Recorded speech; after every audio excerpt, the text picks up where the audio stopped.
Welcome to Heist. I'm Bradley Hackworth, joined by Jonathan Ems, otherwise known as Doc. Now, you may have noticed that after teasing our special episode with director Nick Genie and writer Eddie Zanadakie, something terrible happened last episode. We had a phenomenal episode. Everything went fun. We had a great time, a lot of laughs, a lot of information. But the writer and director's audio did not make it to the recording, so the episode was trash. And we would very much like to apologize for missing last week. Deepest apologies, everyone. And apologies, of course, to our guests, our first ever guests, and we, to a certain degree might even be a blessing, because it occurred to me thinking back, I feel like I talked too much in that. So, maybe it's better. Realistically, I don't think so. There was only one, you asked one question, and the one question did go on too long. I did remember that. But outside of that, Doc, I'm pretty, you nailed it, man. You did a great job in the interview.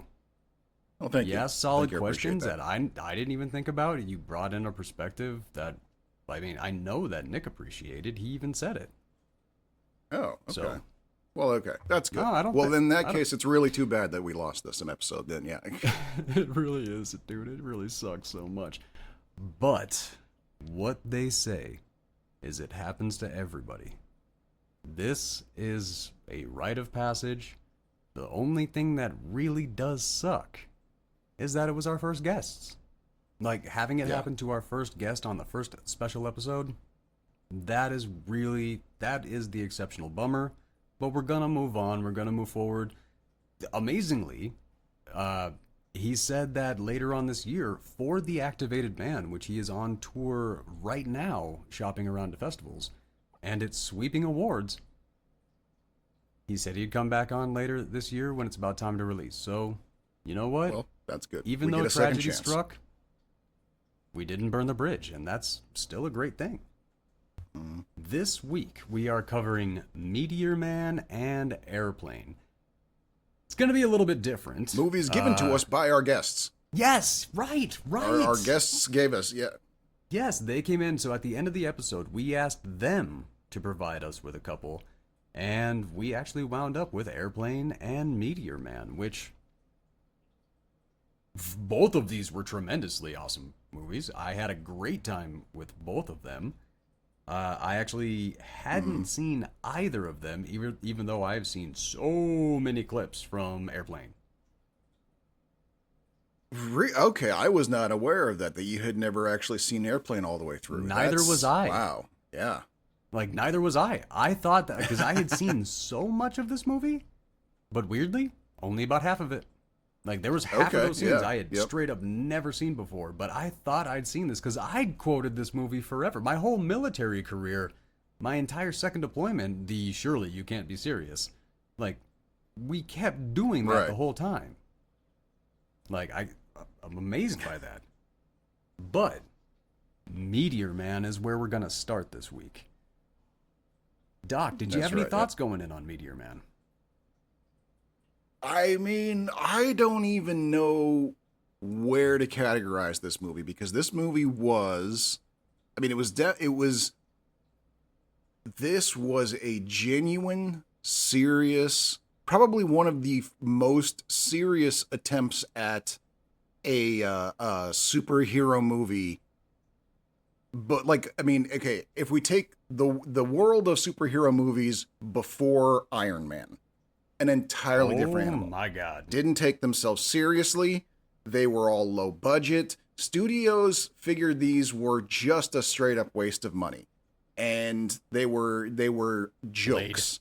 Blade. Dude, this movie was Blade. All right, that's a good point. I forgot about all Blade. The other ones. Arguments towards how terrible they are. Blade was amazing. No, that's true. Blade was a groundbreaker in and of itself, but they also kind of, I think part of what helped Blade along is that they didn't market themselves as a comic book movie. They were more of a vampire killer movie. Only the most hardcore comic book nerds even knew that Blade was a Marvel character, because he was like a second string ghost. He was a he was a sidekick to Ghost Rider as far as most people were concerned, you know. But they found out after the opening credits. Oh, that's and true. It got a full trilogy, and it is still, I think, like, I mean, counting all the comic book movies, everything like that, all the franchises, all that, Blade, those 3 movies, they got weaker as they went on. I'll have to admit that. Still one of the better trilogies out there. No, that's true. And Blade 1 is, in and of itself, like, if you go in knowing absolutely nothing, which Same. I did back in the day when it first came out in theaters, it was a work of art all on its own, for sure. Comic book movie that can get you into comic book movies without even knowing it, for sure. And so, okay, before Iron Man, Blade notwithstanding, comic book movies were a joke of the industry. This movie was not a joke. It had humorous moments, but there was a genuine, heartfelt attempt to create a hero that the kids could look up to, you know, on par with Superman, on par with Batman. He just happened to be a regular dude from the black neighborhoods of Washington, D.C., you know, which I was not aware. Apparently that's like, you know, people talk about, Chicago and New York black neighborhoods. Apparently there is no more solidly black neighborhood than DC. That is, like, I think the highest per capita population from what I've heard. That may not be true anymore, but that I think I remember hearing that somewhere. I don't know. Weirdly enough, for all the places I've been to, I've never been to Washington, D.C. before. Neither have I. I had a photography gig in Harlem where I was literally the only white person that I could see for as far as the eye could see. And somebody pointed that out to me at one point, and they're like, "Hey man, how's it feel being the only white person here?" And I looked around, I was like, "I'm not the..." I thought I saw one. What? Oh, I didn't even notice. I didn't even realize I was the only white person there. Like Harlem was an amazing community. At least the place that I was, it was incredible, and I had a wonderful time there.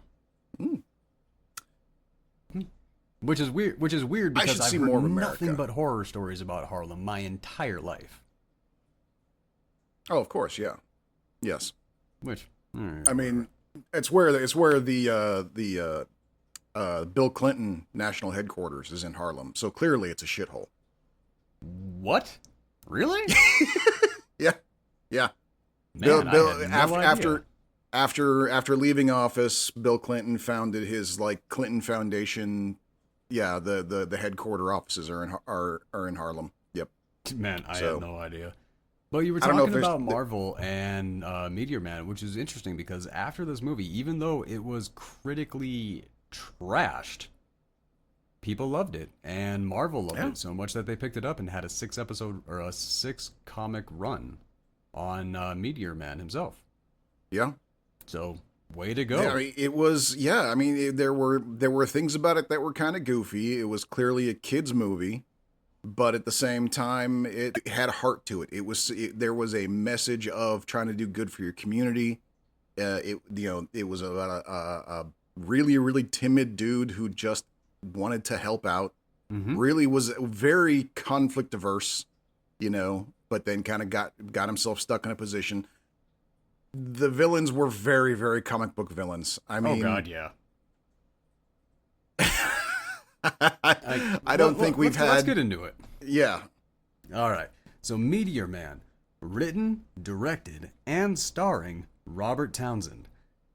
Also starring Eddie Griffin, James Earl Jones, Marla Gibbs, Robert Guillame, and Roy Fegan, with wildly a whole host of talent as side characters, including Don Cheadle, Sinbad, Bobby McGee, Cynthia Belgrave, Bill Cosby, and Marylin Coleman. It's weird because, the way that Bill Cosby is in this movie is definitely a throwback to when he was America's dad, and it's kind of uncomfortable to watch Bill Cosby in a sewer look through women's clothing. Yeah, well, and it's one of those like he's got that thing he does too where he's like always licking his lips, which like back then it was just kind of a weird little funny comedy quirk he always did. Now we know. Nowadays, in context, it's like, oh god, that is it's a little really not fun to watch him do that. Yeah. No, it's not. Now that we know what everything is and everything that he was doing. Yeah. I mean, oh my god. Like, yeah, no. Bill Cosby. But it's very nearly a non-speaking role for him. That's something that I was kind of wondering. I meant to look that up. I wanted to, but for some reason I forgot to.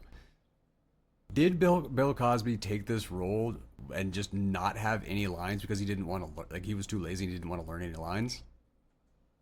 Or it may have been a money thing? That seemed like he's like, that's what I'm thinking. Like no speaking lines or anything like that. We can't afford to have Bill talk. Right, yeah, because he was, I mean, this was what, what year did this come out again? I can't remember. Why did I not take note of that? Early 90s. I recognize early 90s. So yeah, he very definitely still the height of the Cosby Show fame. So Bill Cosby is definitely profoundly expensive at this point. Very, yeah. I mean, oh my, dude, were you even aware of all of the cameos? Were you a big hip hop guy back in the 90s? I wasn't, but I know who fucking Cypress Hill is for sure. Yeah, okay, I recognize those guys. Yeah. Oh, that's just the top of the cameo iceberg, dude. Mm-hmm. Like it is. Woo. So the side characters, we get Don Cheadle, Sinbad. Wait, I already did all that. Never mind. We open on an asteroid traveling through space, and BAM! Blows up. And we get this green meteorite heading right towards Washington, D.C. Now, if you want to say Independence Day is America, so is this. There were so many tourism sites, everything like that, all of this stuff. This was just as America as Independence Day.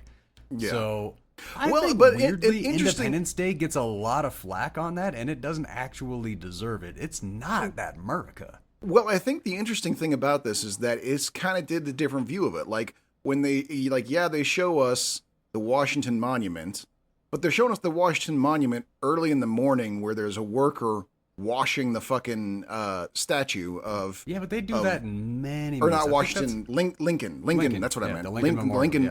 Lincoln Memorial. I've never seen a movie where it shows someone doing maintenance on the statue before. That's kind of, sure? I think, what that to my memory, no. They have him. The shots are always of him, Lincoln sitting there looking really regal, and not really. They don't even really get much of a perspective. Like I rarely gotten a perspective of just how big that statue is, except on a couple of shots that they've done. See, and that's where that's where my mind is going to go into a different place, because I remember having that exact same thought from a different movie because I've never seen this. But I had that same thought of watching somebody clean Lincoln. And I was like, dude, he doesn't even come up to his, the middle of his shin. Yeah. I remember being shocked by that. But I think that's kind of the interesting thing about this is that it's not as so much like America. It's like, look, there are people who live and work here. Like, this isn't just the National Mall where all the monuments are. There are people whose job it is to maintain this stuff, and that's who this movie is about. This is about the working class folks who live in D.C. and have to deal with life there beyond being government, Might have to go back and watch that opening scene again. Because I feel like I would have taken note of that had I seen that. So that's what I would. Like I said, 100-degree weather, sinuses going crazy. My head is not in the right place when I was doing this stuff. Not gonna lie. Yeah, I feel you. But then we get our introduction to our man getting roused by the doggo, which I love how much that plays into the movie later on. Mm-hmm. And something I never knew I needed in my life, James Earl Jones being addicted to wigs. James Earl Jones acting like a giant dork for an entire movie. Oh my God, who knew he could do it? The man has been a towering inferno of power and masculinity for my whole life, and here he is being dorky, being cowardly, completely selling it. Yeah, and yeah, this might be my favorite James Earl Jones moment, because same. Like showing those wigs and the big like, huh? How does it look? And then he settles on that weird sort of kid and play look. So he's like that's the most ridiculous I've ever seen the man. And it was brilliant. As powerful as he is, you never felt power from him in this. James Earl Jones, sir, you are an actor. Like, my God, that was amazing. Yeah. And I love the setup because this sets up for something that happens in the end, which the fact that this was put in there is why you do it. Saying I'd rather die than give up any of my records, like all that stuff. And the moment that has later in the movie, that got me. That definitely got me. And we see Townsend is given tickets for a show to the neighbors and like all this. Like, he is a good man. He's a part of this community, and he does seem to be somewhat beloved. Yep. He's an amateur musician, and he's he's got dreams. We find out he's working as a substitute teacher. You can't get more just like man of the people, a member of the community than this guy is, because he's got his dreams. He's like, I'll dedicate my first Grammy to you. So it's not like he's totally humble, but yeah, he's not hitting anybody up being like, oh yeah, I'm putting on a show, you got to buy the tickets. No, he's giving the tickets away to his landlady, to his family. He just wants to perform for everybody. I completely agree. Which we never get to see him do. That's the thing. That's one of the tragedies about it too. But there were a couple things that were set up that in another movie you would have had. But I'm glad that they didn't go that route with this, because it actually gave me something new to watch. In most other movies, there would be a happy moment in later on in the movie where he got his bass back, and the setup right here when we get our introduction of Eddie Griffin. And he's pushing Townsend to move on with love and all this stuff. We would either see that woman come in and be horrible or something like that, or be amazing and they would wind up back together. Right. Those are two wildly common tropes we completely avoided in this movie. And it just kind of went to prove that you don't need to do those things. This worked. And I very much enjoyed it. Yeah. First hint that we see of the baby lords, and that little kid just the baby lords, my God, they could not have looked more like Oompa Loompas if they tried. Dude, they were going for threatening, and if you were a little These kid, villains maybe they would have been, but my God, as an adult, every scene they were in was hilarious. It was absolute comedy gold. Yeah. It really was. 100%. The principal meeting, and we get Aunt Viv. Dude, I have not seen her in enough. I feel bad because I meant to look up her name because I really like both of the Aunt Vivs in Fresh Prince of Bel-Air. I love them both, but that's actually why I don't know their names. I know everybody else's names in the show. But because they replaced her, I don't know. To you, they're just Aunt Viv. But the principal meeting, I was wondering, like, when we see this little beat-up kid with this giant smile plastered across his face, I was wondering, why is this kid so happy about getting beat up? And then you kind of realize, because he knows his mama is about to go off. And, yeah, when you're a little kid and you see the woman who's been whooping your ass step up for you, that's fun. That is fun. It's like, yeah, I know. She spanked me too. It hurt. I could see that, like, being happy that anger, like, you get to see that anger go towards somebody else instead of you as a little kid. There is happiness in them. Yeah. That is real, genuine happiness, and it is a little messed up. It is a little messed up, but yet it's true. Yes. What you were talking about with James Earl Jones' Kid and Play wig. And he comes out and he's just like, and it's for all the ladies. Hey, you down with OPP? You know me. Like, oh. Like every single thing that came out of his mouth was so wildly delightful. I was so happy that he was in this movie, and I was completely blindsided. I didn't look at anything going into this movie. I was completely blindsided by everything, and it was great. Same, yeah. This moment where you get that pride of I'm not crossing the street for nobody from Robert Guillame, who plays Townsend's father in this, and Marla Gibbs, who, wow, right. Marla Gibbs was incredibly delightful in this as well. I don't know enough of her work. I know I am familiar with her a bit, but oh my god, I wanted her to have her own movie where she was a costume designer, and just that whole montage, I never wanted it to end. It was too fun. Yep. Yeah, but then we get to see Don Cheadle and Bobby McGee for the first time in this movie, which awesome. Dude, I didn't like it's like I didn't find out about Don Cheadle until later, but man. Yeah, no, I'm trying to remember the first place I ever saw Don Cheadle in.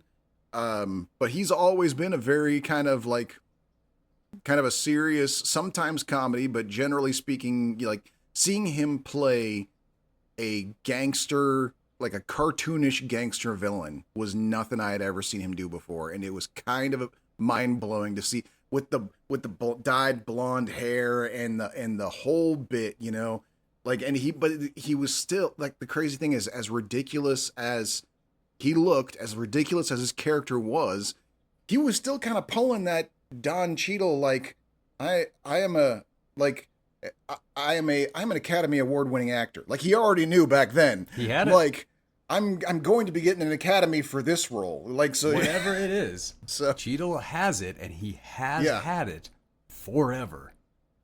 Which, by mention of that, did you ever go see the Captain Planet skit that he did with Gillian Jacobs?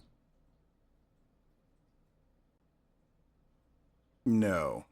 I don't think I did. First things. You told me to watch it before. One of the first things Gillian Jacobs did, and it's with Don Cheadle playing Captain Planet, and it is not kid friendly. Just putting that out there. So the conflict with Mr. Reeds and Don Cheadle gets prevented by the cops rolling by, and I loved this moment from him when, like, he drops the crack. I'm not sure what was in the vial. I'm guessing it was crack. He's like, "You're lucky that didn't break, old man." And then the old man puts his foot on it and crushes it. Love that. That was great. Where you got a man standing up for your community, doing your thing and not backing down. That, love it. I love scenes like that. I love moments like that. But it definitely did set up what was going to happen to him. Oh yeah, yep. This is the beginning of the major conflict. And then we, Townsend gets his car broken into and everything like that. So he goes to the community watch meeting to try to get money from his parents. And then we start to get an understanding over what's happening in the community. Gangs have taken over, Bloods, Crips, and it's and it's become this sort of it's like a series of unfortunate events this night for this guy, because he's on his way to his show. He's been talking about doing this show. He's looking forward to it. He's handing out tickets to his friends, and on his way to the show, and he's got his equipment. He's got his bass. He's got his tape recorder and radio, and he's ready to go to the show. He's got no gas in his car, so he's got to go to the community center and hit up his parents for gas. And when he gets back to his car with the gas can, his window's busted, his bass is gone, his radio's been ripped out of his car. Like, already you're just like, oh fuck! Like, he's been looking forward to this show. And he's been trying so hard to just look the other way. Like, he's, like we said, he's Mr. No Conflict. He knows there's crime. He knows the neighborhood's in trouble, but he doesn't want any trouble. He just wants to play his music. He just wants to teach his kids. He's got no just beef with nobody. Guy around, yeah. And this happens to him. Yeah, and this happens to him, and he can't even do his show. And then what happens? The one wrong turn he takes is he hears somebody in distress. He hears the sound of somebody crying. Oh, and he walks down that alleyway. God. The woman in distress and Townsend going to save her. That's when we get our introductions of the like I didn't know what they were called, so I just called them the Blondie Gang. And Right, like yeah. but this was our first look at Roy Fegan and a snapshot of Tom Lister Jr., which you all know from playing Debo. And what like Tiny Lister. oh my god, these little babies. They weren't even little kids. They were big babies. That's what they were. They were Those so were toddlers. young. Those were angry toddlers mugging that poor woman. Yeah. Oh my god. And then, like, yeah, as you said, down the alley, on the run, running from the little kids' initiation, and Don Cheadle is walking behind all the little kids. We skipped over something though, something that needs to be addressed. Okay, because as he approaches, okay, and we see those two little kids, okay, and and then he's like, "Hey, what's going on here?" And the kids stop the mugging to look at him. And he's clocking them. He recognized them as his students. Yeah, Squirrel. Mugging this poor woman. You're right. And then the gang steps from the shadows. So many of them. Yeah, but in perfect order of age. Right, exactly. Yeah, they're marching in rows. And then, and this is the part that got me. This is the part that I'm sitting here going, what the fuck am I watching? One of them walks up with a fucking tiger. Oh, right. I forgot about the tiger. I forgot about the tiger. A fucking pet tiger. A tiger. An actual tiger on a chain, just walking it like it's a dog, and not even a big dog. Like, so that was where I first went, what the fuck with these guys? I was willing to go along with all the blonde hair. I was like, hey, it's gangs. They got a color scheme. We all know that.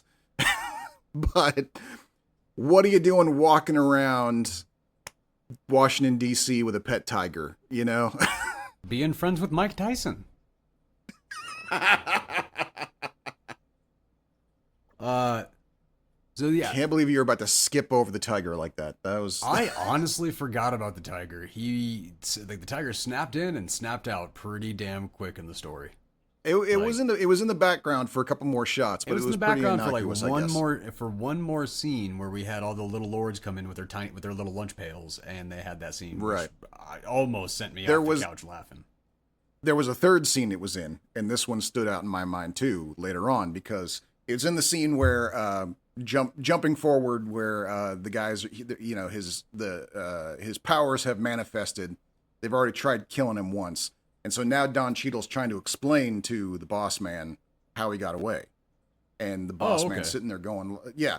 During that scene, when the camera's on the boss man, you can see the tiger sitting on the ground in the background. And what really stood out for me, what I loved, was where the tiger is laying. He's laying next to a wall, and on the wall is a big neon sign that says, "Simon says break the rules," which... that stuck in my brain for way too long. I actually kind of lost track of what happened in the movie after that because I'm sitting here going like, Simon says break the... what the fuck are you supposed to do with that?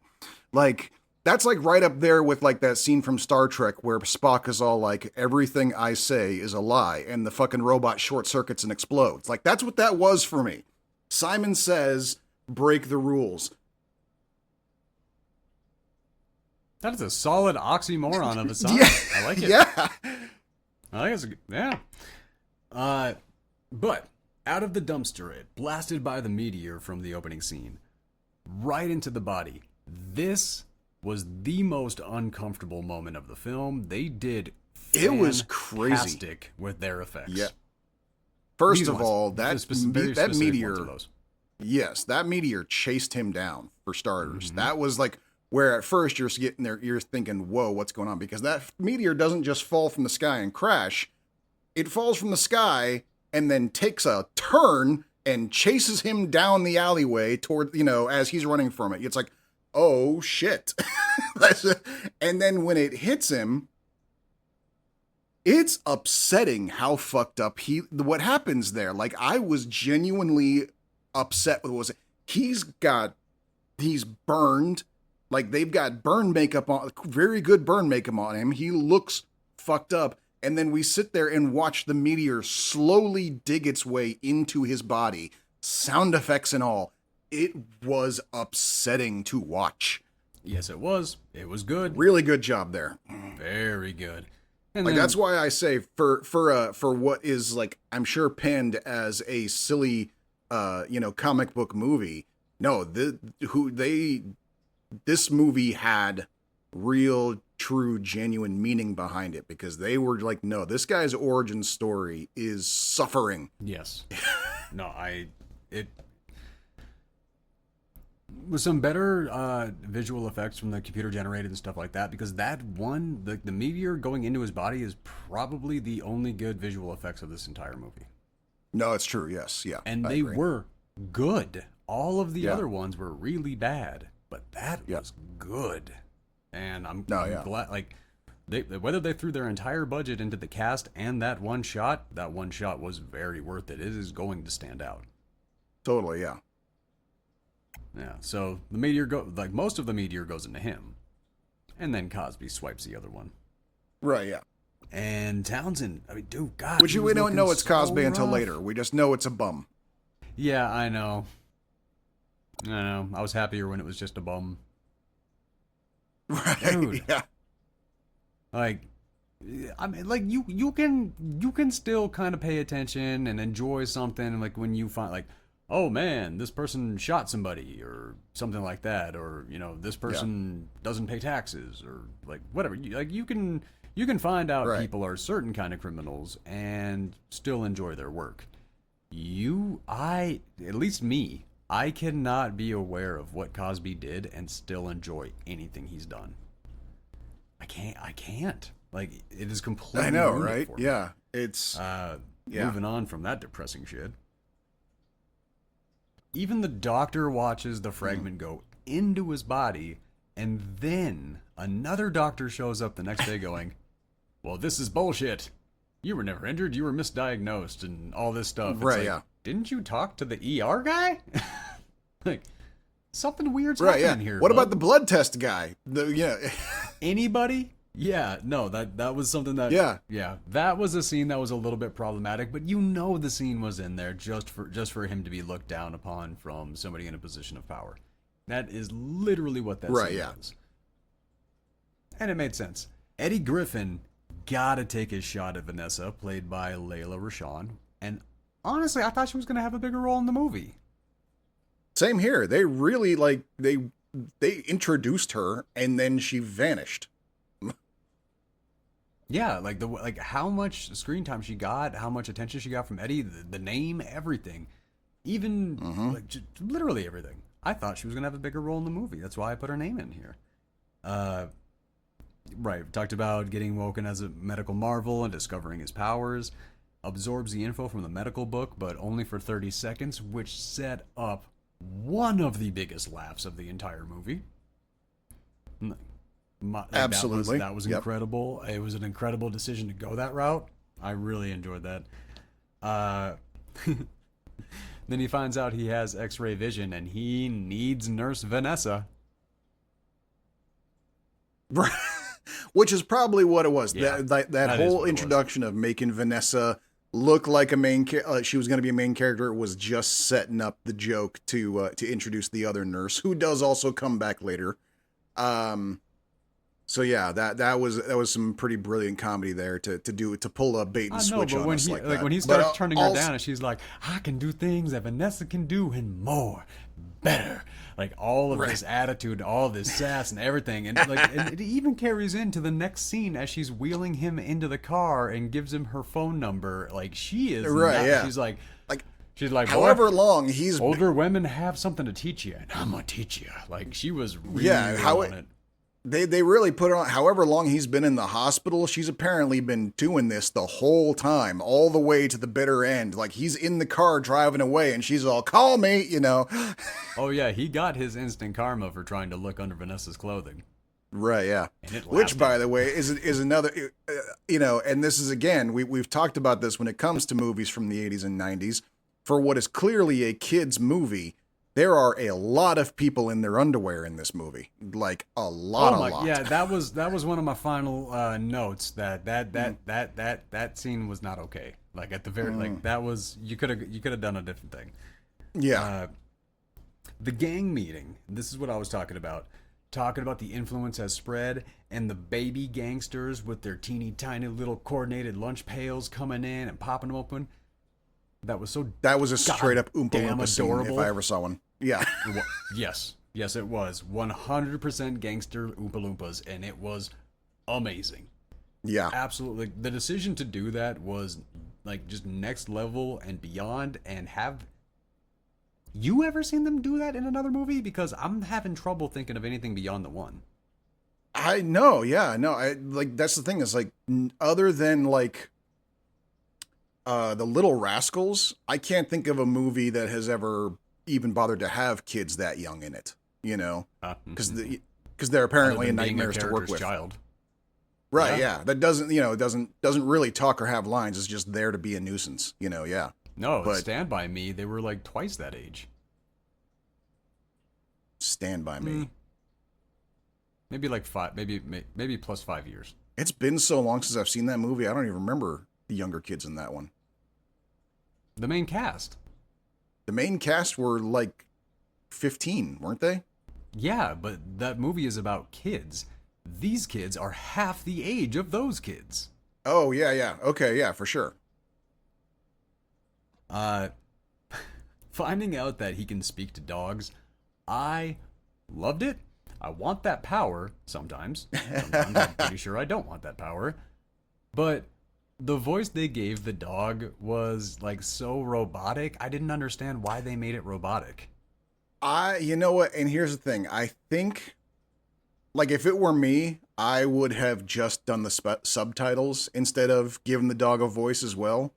I think I think their thinking was the other way around. I think they wanted the audience to understand the dog the same way he was, but because it sounded so weird, they added the subtitles after the fact because they were like, fuck it, no one can understand this. And it didn't occur to them to take the voice out, is what I was thinking happening. If it were me, I would have just gone with subtitles.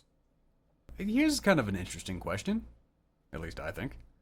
Mm-hmm. Who would have been the black equivalent to Gilbert Gottfried? The black equivalent, because that's who I would have cast. Gosh, can you think? I would have thought. I would have thought that category in the 90s. I would have thought Cat Williams, but he was already playing another role. Cat Williams wasn't in this movie. Who am I thinking? Oh. Then yes, I would have gone with Cat Williams. I'll say, there is a surprise appearance that you don't get to hear, but you only get to hear their voice. But that was Chris Tucker. Yes, no, I recognized him right away. Yeah. Yes, when he with the voice of the DJ at the mall. Yes, I was like, is that Chris Tucker? That sounds like Chris Tucker. And of course, it must have been his first ever role because he's not in the credits. I had to go look on the IMDb to find his name. As soon as I heard that, I was like, and then I watched the whole movie, never saw him, and I was like, bullshit, he was in this movie. Okay.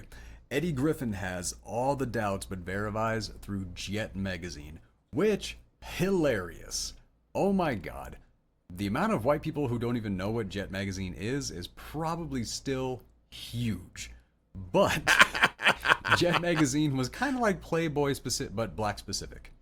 And going through is like, I know you haven't read this one and everything like that. It's like, yeah, you ain't read Jet yet. Yeah, we all read the articles. Yep.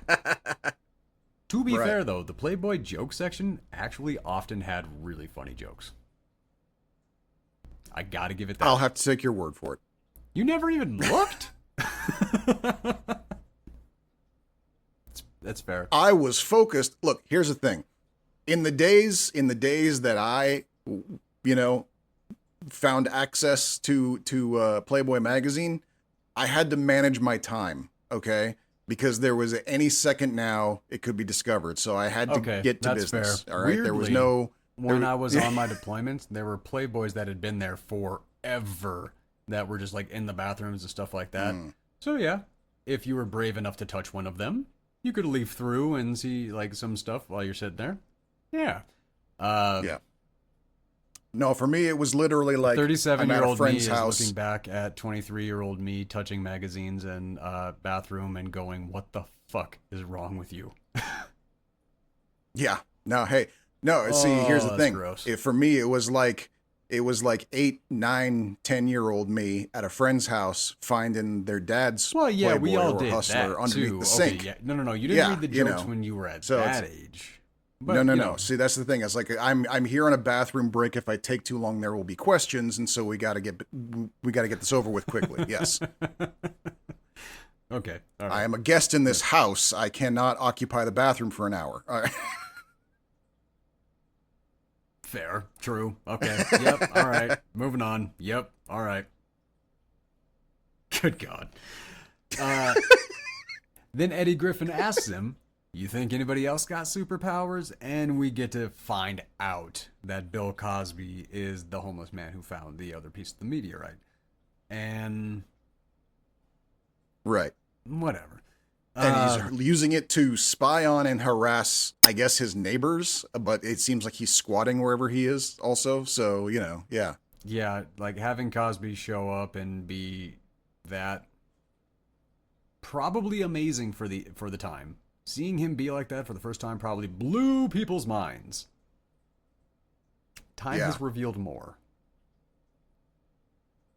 The Townsend gets attacked by the stylish gang, and I mean, what really is there to say about this scene? Like, he gets attacked, it doesn't work.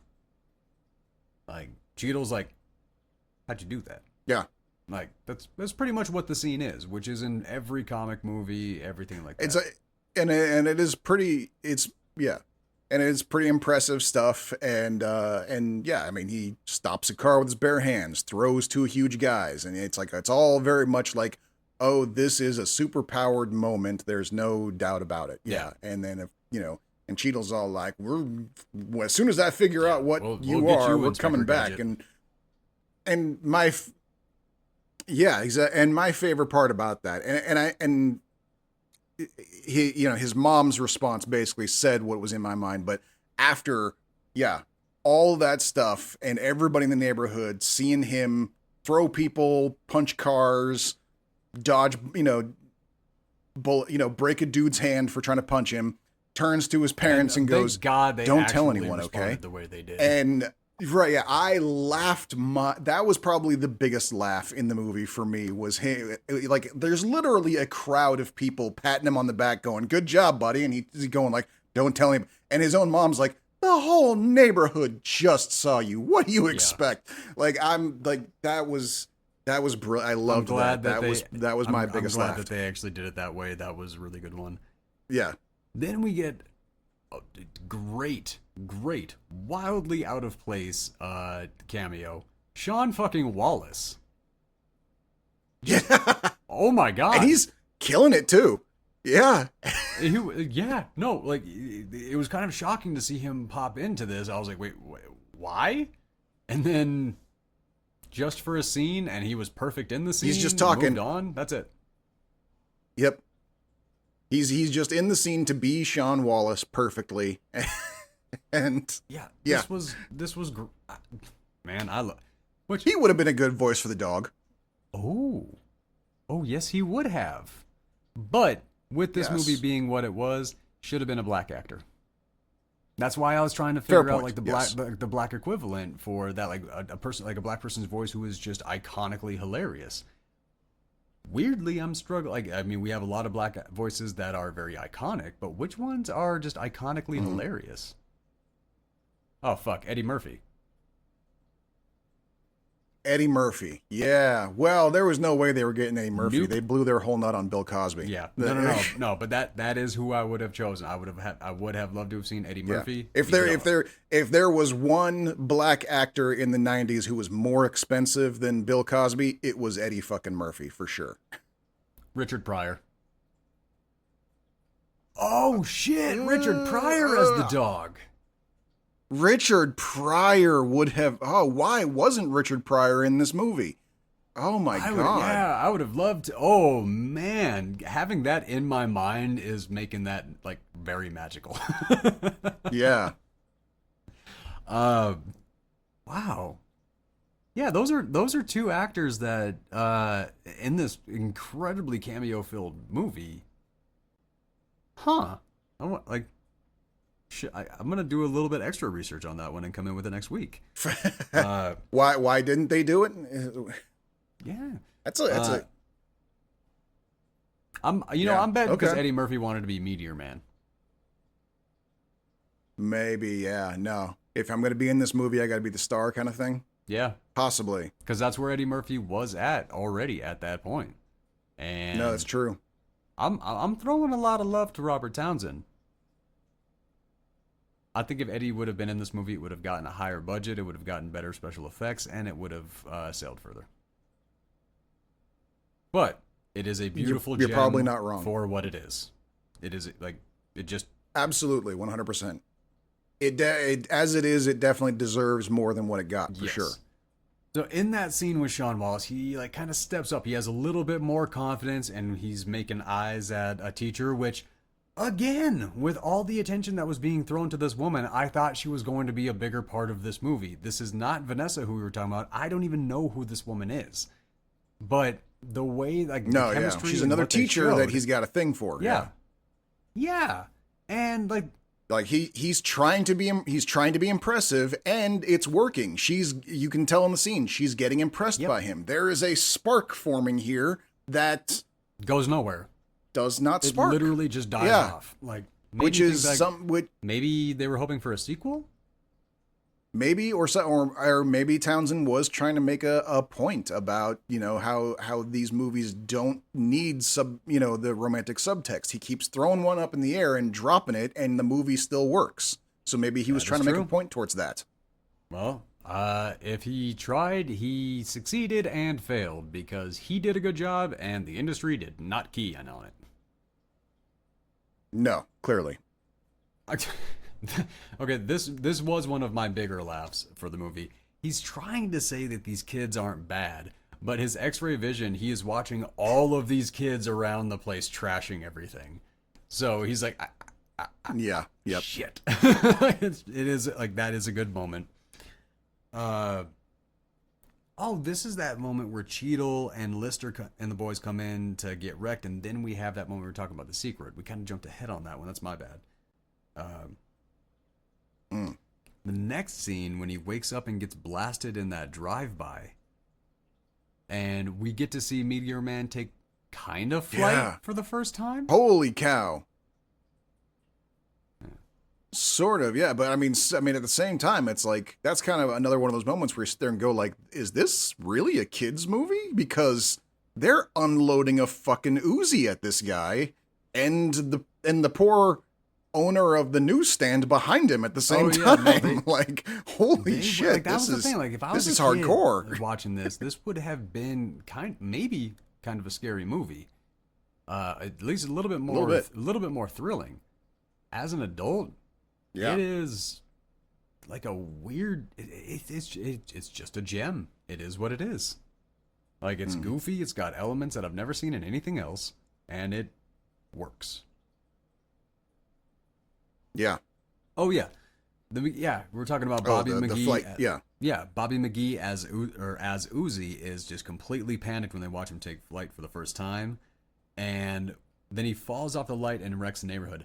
Now, dude, I did not recognize Donald Faison. Faison Love. Yes. Faison Love. Okay, I don't know who that is. God, he was in. I think the show was called Parenthood. He was in the movie The Replacements with Keanu Reeves. Dude, he is wonderful. He is I never saw hilarious, that. But I have only ever seen him as a substantially large man and no hair. So when he was like more jacked and he had a big, like a bunch of hair, I completely did not recognize Faison Love. Mm-hmm. But yeah, I guess if you don't know who he is, you're definitely not going to recognize him at all. So that's kind of a... Right, yeah. Which, by yet another scene of people in their underwear in a kid's movie. It does happen a lot. Because he's stuck on top of that... street light. He's stuck on top of that street light, and he's accidentally peeping Tom into a room of, like, not just in her underwear, she's straight up in lingerie. Beautiful, like, and big old bag of nuh. Yep. His dad in the extreme celebration over a black superhero and all this, he's like, we can clean up the gangs, we can go do this, then we can go to Africa and we can clean up South Africa. And it's like, okay, this dude is all right, this guy is all about it. All right, here we go. Yeah. No, he's ready to turn his son into Iron Man. He's all set. Oh my yeah. God. That moment, that stare off when they're like, and Meteor Man, here to protect the innocent. Oh my God, dude. The fact that the mom and dad did that right at the same time, they were just, their excitement, they were teamed up together, they were feeding off of each other. Yeah. Dude, that scene got me so jazzed. I was having so much fun with that. Again, which again, that's like the exact opposite. In every other superhero movie we've ever seen, when the parents come in, they're like, "No, I don't want my baby out there literally, starting fights." Superman, Kevin this Costner is like the dies first and only. Completely. Let's not talk about that. I'm not talking about that. That's. That was a bad movie. That was so. Oh my God! Have you ever read a Superman comic, Zack Snyder? For fuck's sake! I'm sorry. I still can't believe he killed that family at the end of the movie. Like, that was the dope. Like, it's like, man, like, if you're gonna do this, create a new character. Like, man, that is just not what we've had with 100 years of Superman. Like, it's one, and to do that to Jonathan Kent of all people. What was I supposed to do, Dad? Let him die? I don't know. Maybe. What? That is the last thing in the world John Kent would say. But what is wrong with you? No, like, Mr. Kent always had the answer. That was like the power behind it. He was wise as hell. That was how Superman worked with all of his powers, is that Ma and Pa Kent were morality true north all the way. He was their guiding light on that. He could have ruled the world as a demigod, but instead he wanted to help people. Why? Because Ma and Pa Kent were the goodest of good people, and they raised him. Yeah, that was some fucking bullshit. That movie did some pretty rough stuff, and it was pretty divisive for the fans as well, because one, Henry Cavill looked incredible as Superman. He was a near perfect Superman. Wanted, yeah, we all wanted him as Superman. We were all excited for it, but what we got was just the moody and brooding guy, and it's like, that's Batman. We got we got the Punisher. You know, like basically almost. You know, it's. A little bit more, yeah. Actually, that's a pretty decently, I do got to give you that. Community watch meeting. But yes, but that was what was interesting about it, is the fact that in this one, the parents, like in every other thing, like if you've got a kid superhero, like the parents' first reaction is, oh no, we've got to, don't use your powers, you're just going to cause trouble. No, don't take the law into your own hands. Like the parents are always like, no, don't do this, don't do this. This is the first and only time that I can think of where, when the superpowers are presented, the parents are like, this is great. Our kid's gonna fucking change everything. We're gonna make you a costume. We're gonna name you. We're gonna we're gonna do this now, son. That's never happened before. Which is really kind of interesting, because that kind of shows the juxtaposition between a white person finding out they have powers and everything like that, and a black person finding out that they have powers. I mean, that is really the story that they kind of went with. Yeah. There. When you've been subject to discrimination and all of these things, you've been the one in that position. Everybody around you understands what you have the capability of doing and the change that you could bring about. If you come from a place where not a lot of people are going through many more problems than what they cause for themselves, their perspective and advice is going to come from a different place. That is a very good point. That aspect of the writing, I thought, was perfect for the situation and the characters, and I think he really nailed it. Mm-hmm. Yeah. I mean, well, all right down to, I think that was the other thing too, is that, I think that was kind of like a sort of tongue-in-cheek joke of like, try to have a secret identity in the hood. Everybody knows. Everybody knows what's going on. There is no, everybody knows. Still, they just don't tell the cops. Yeah, exactly. Yeah, on the news. They're still sitting there going like, no one knows who this guy is. Why? Because the people in the neighborhood. There are hundreds of people in the neighborhood who know exactly who it is, but they ain't telling you, lady. fuck off. Yeah, that's exactly what it is. But that scene, that scene is in this movie, and what happens directly after it is one of the most powerful moments in the movie. The community watch meeting, honestly, little hilarious. No need for a secret identity. We're just talking about that. They have like a list of demands, which I thought was just perfect and exactly what would happen in that situation. Yep. Trying to take a picture of him, but it's just a meteor, like just green blurriness and all that stuff. All right, whatever. He wants to turn them down. Like he really does. Like you see it. He doesn't want it. Like this. He did a good job of representing the hero who was called upon and not the one going and looking for it.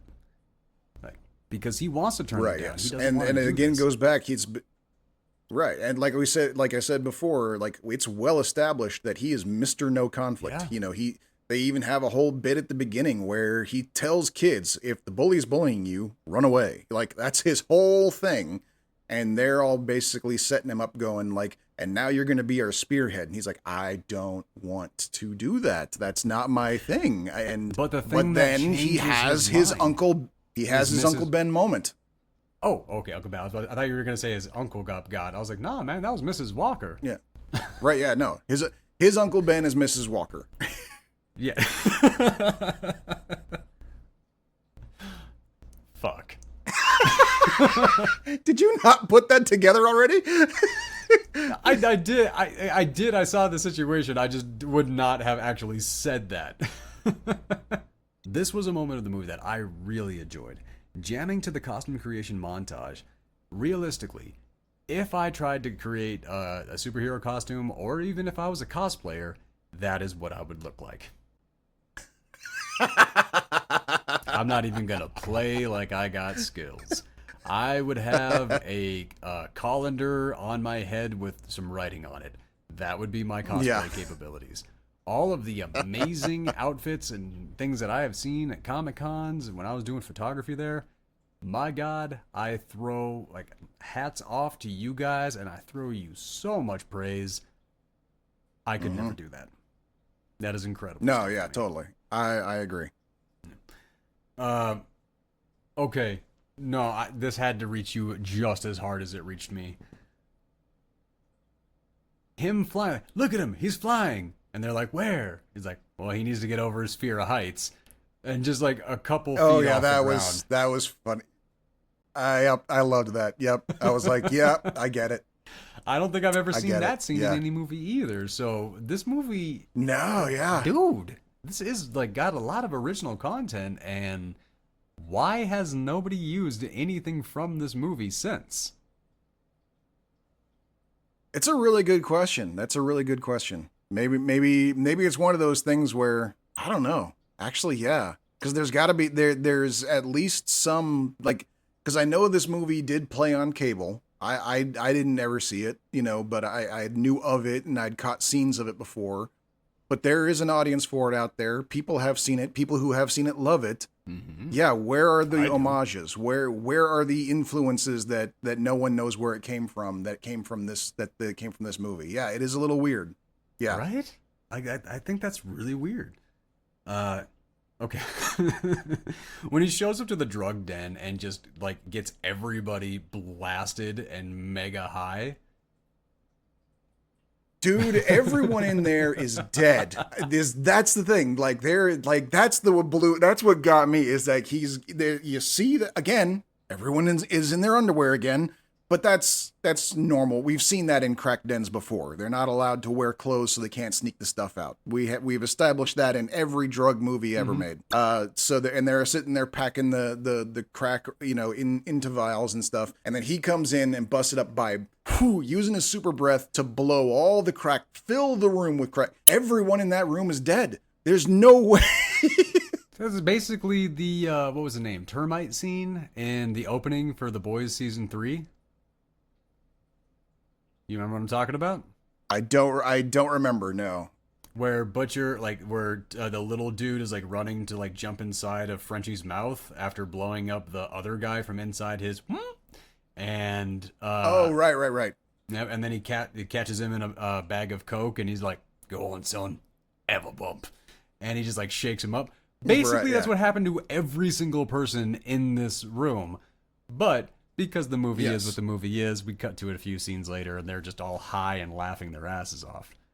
So, you know, the Right, movie yes. is what the movie is. Yeah. That was one of those studio. That was a studio note of make sure they see the dog isn't dead. You know, by the next scene. You know, so that no one gets upset because Then, so this whole thing is a little bit of a montage of Townsend going around and being the hero and all this, but also the way that he is a hero. He finds people coming out and robbing, so he turns on the TV and jacks up the volume on the TV so somebody else can capture him, because he is a hero who is non-confrontational. Right, yeah. Like, set aside from like the main, like the final right. battle. Yeah, of he's the got movie. no intention of. Go ahead. He doesn't do fights. Yeah, he doesn't grab people and toss them around, or he doesn't try to do any sort of citizens arrest bullshit. He just sort of shows up and mucks with their plans, and then gets gone. And he's very passive and non-confrontational about it. He's just a good dude. And then we get that police shootout, which is the first of the cameo-filled Bloods and Crips. This is everybody who was in those two scenes, like the main ones from those two scenes. Sendog, DJ Muggs, Be Real, Cypress Hill, DJ KG, Anthony Treach, Chris, Vin Rock, and Naughty by Nature. Dude, the amount of cameos in that, like, I know you said that you know Cypress Hill. Oh my God, my jaw hit the floor as I was watching everybody in that conflict. I'm like, okay, the budget on this, what the fuck was it? And I've definitely, I've heard of Naughty by Nature. I just never seen them before, so I wouldn't have recognized their faces. You down with OPP? No, okay. I know who they are. We made reference to them in this already. The only people who I recognized, the only out of that whole crowd like I said, the only ones I recognized on sight was Cypress Hill. Yes. Oh man, John Witherspoon cameo. That set me again. I almost fell off the couch because at first I had to be like, "Is that?" And then I was like, "Motherfucker!" Like I had one of those moments, and then he did his whole Friday shtick, where he's like all that stuff, like the same thing that he did in Friday. Oh, damn! I can't never. Yep. I will always love him. Then we get our introduction from Frank Gorshin as Mr. Byers, the main man behind the operation, and we keep getting hints of Luther Vandross. Like, we get to see him, but, like, his part in the movie was so wildly undefined, I still don't know who the fuck he was. Yeah. Like, he just showed up and he just... Yeah, looked. Like, is he... Yeah. And he was definitely... I mean, he was presented as a badass. He was kind of the frontline badass in whenever he was there with a group of people. But was he Simon's boss? Was he just a sort of general gang boss man? Who was he? He seemed important, but he didn't really talk. Yeah, I have no idea who that character was. I just was like, that's Luther fucking Vandross. that was basically it. Right. Like I did not know why he was there, other than for me to go, well, that's Luther Vandross. Right. Yes. And you know what? And here's the thing that I think was interesting, choice to make in the movie. And I wish they had expanded more on it. Like, of all the things that was good about this film, and I don't know, maybe it was the kind of thing where they were hoping for a sequel and that's where it would go. But with all the problems that gangs are causing in this neighborhood and all the problem and all those issues, we come to find out, of course, at the top of the problem-making pyramid is a rich white guy. I mean, the movie is what it is. It had to be that way. And And I kind of wish they'd expounded on that a little bit more. I would have liked more world building. If you're gonna make a movie about the gang problems, like that's the thing that we don't get. But again, this was the 90s. there was not a lot of depth Doc, to you our don't. movies back then. Come on, we are a can't little bit better say about it's a it product now. of the Where, '90s. That's still what happens in every story that is a story of color. In the end, it's always a white guy that is running the show or doing something behind everything. All that. no, that's Like that hasn't changed. Like that's true. Well, it has gotten better, but that's the thing is like they're not putting as much. Like I remember one of my favorites was an old episode of The Sopranos years ago, and they started an episode with a scene where a family gets carjacked. Okay, it's this suburban white family. They get their minivan stolen by a couple of black gang members, and once they drive off, the father of the family starts screaming racial epithets at the guys as they're driving away, and the wife is even going like, "Honey, come on! Like, what do you gotta make it about race?" And the guy's sitting there going like, "Well, did you see who it was? Who else would do this?" And then it immediately cuts to Tony Soprano looking at a picture of the car that was just stolen, going, "Nice, all right, yeah." Like that's the kind of thing. Like that's how we've gotten better is that we're kind of like we're putting a little bit of a spotlight of like, yes, the gang problems in the inner city are a problem, but those are created by external forces. This is not one of those like, oh, they're all just their own trouble kind of thing. We are getting better at about being aware of that. We're like even in this scene we're just talking about where the shootout between the gangs and the police, and all Meteor Man has to do is get in the middle and say, "Everyone put your guns down and let's talk."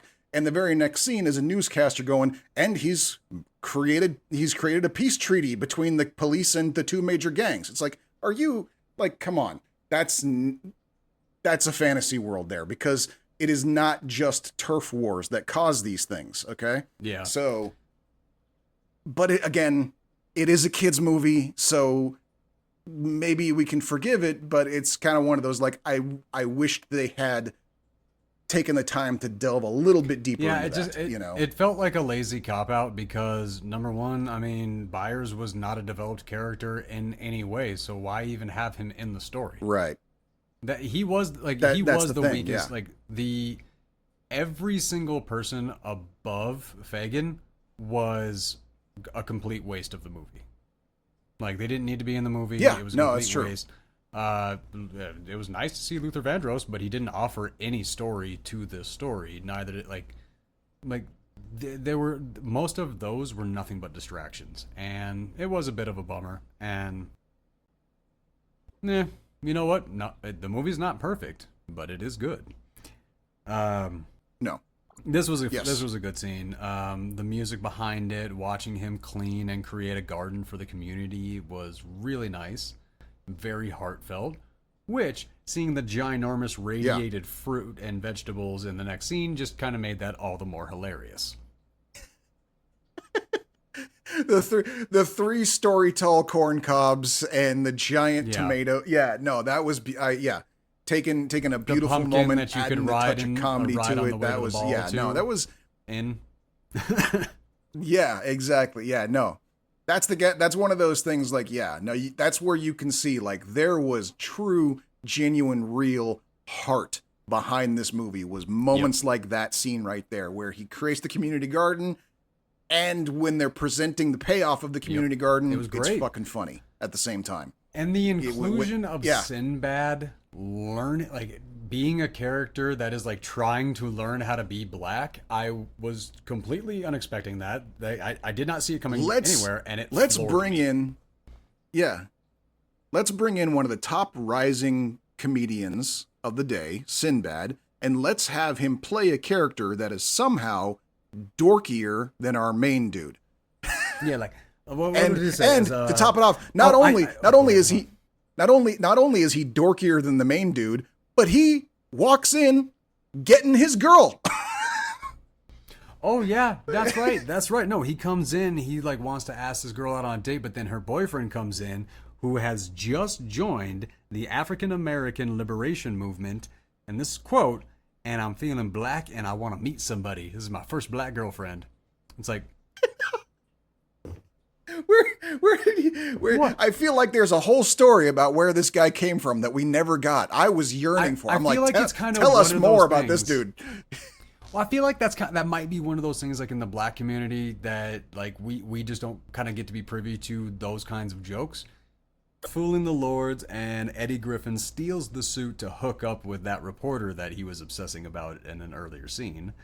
And again, another scene with Which Sinbad. haven't we all done that? No, I've never done that. Haven't we all? No. Would we all? Yep, probably. Definitely at a certain point in my life. Maybe. For yeah. sure. I would have definitely thought about it. Maybe. I wouldn't have gone to a mall in a place that I could be very easily proven to not. But no, there's a point in my life I probably would have tried something like that. Yeah. Yeah, and that's the weird thing. Yeah, like Sinbad comes in again to kind of like muddy up the system and distract him. But that's like, I'm trying to remember. Do we see him again after that? Is he anything other than, like, he just kind of shows up, acts as a foil to things in that scene going wrong, and then vanishes. And so, was he even in the script, or did they just go like, we gotta get Sinbad? Was just walking by set one day and he just grabbed a dashiki and decided to have some fun. I honestly have no idea, but it did both scenes got a laugh from me, and that's all I wanted from them. Like, again, it worked. Things that you don't see in any other movie that somehow just worked here. Yeah. And then we get this moment, like, with the, again. So much underwear in this movie. Yeah. Because how does he get Eddie? He's worried about his secret identity. He's worried about this stuff. He goes to the ball. He's worried about Eddie's safety, for that matter. No. I'm talking about something specific in this one. He's worried about his secret identity. He's worried about all this stuff. But at the fucking entrance of the mall, he uses his powers to disrobe Eddie and then flies away with nothing covering his face. That was a poorly written scene. Like, in an otherwise very good movie, that was a very poorly written scene. Like, there wasn't even anything funny about it. Like, no. Well, I suppose the humor could be found in how quickly he uses his telekinesis to just whip all those clothes off of Eddie and just drop them to the ground. But when you got that's Eddie probably Griffin where the humor was supposed to be. But when you got Eddie Griffin in a scene and he doesn't say something funny, you failed. It's Eddie fucking Griffin. And he's standing there in his underwear and you didn't let him deliver a punchline? No, yeah, that's true. Like Eddie Griffin is too magical to rob him of a moment like that. Like, that's why I'm calling that particular scene a failure in the movie. Surprise party. Those are like the way that they actually shot his powers, and as he was catching all the bullets and everything like that. One had to be wildly exhausting for Townsend to do that. That looked like a lot of because though he had to stand. Yeah, there was no CGI there. He had to run into all these positions in order to be filmed and photographed or whatever in all the different spots, which there are several of them in there. And I didn't spot any repeats. Weirdly, in that moment, he has that moment like where he caught a bullet in his teeth and then pulls it out. The only problem is his teeth are completely closed and he just goes like this. Like there's no, he didn't bite that, like he didn't pull anything out of his mouth. He just went as though there was a bullet in there.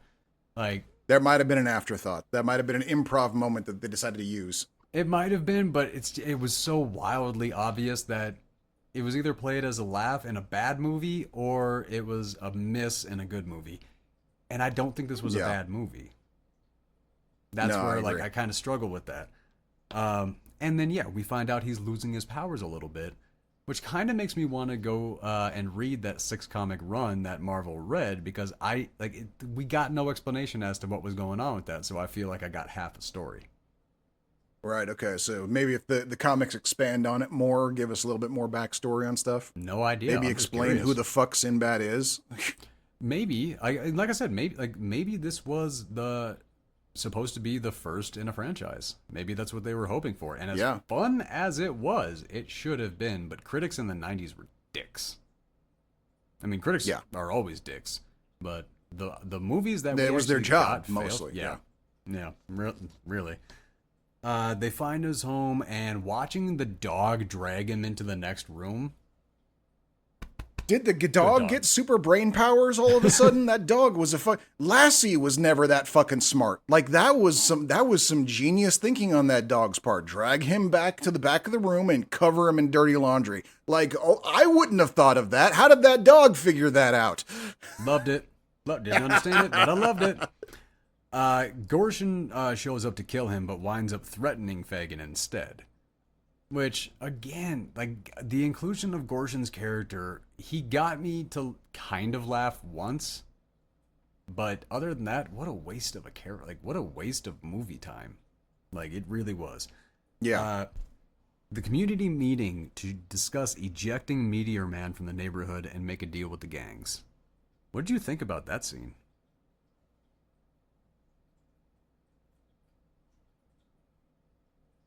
Wait, sorry, which one again? Say it again. The community meeting gets together, and Mrs. Walker and a couple of the others are saying that we need, like, let's have a vote. We need to get Meteor Man out of here. It wasn't this bad before Meteor Man and all of that. And they say, let's take a vote. Yeah. And he just steps up and goes, "You don't have to vote.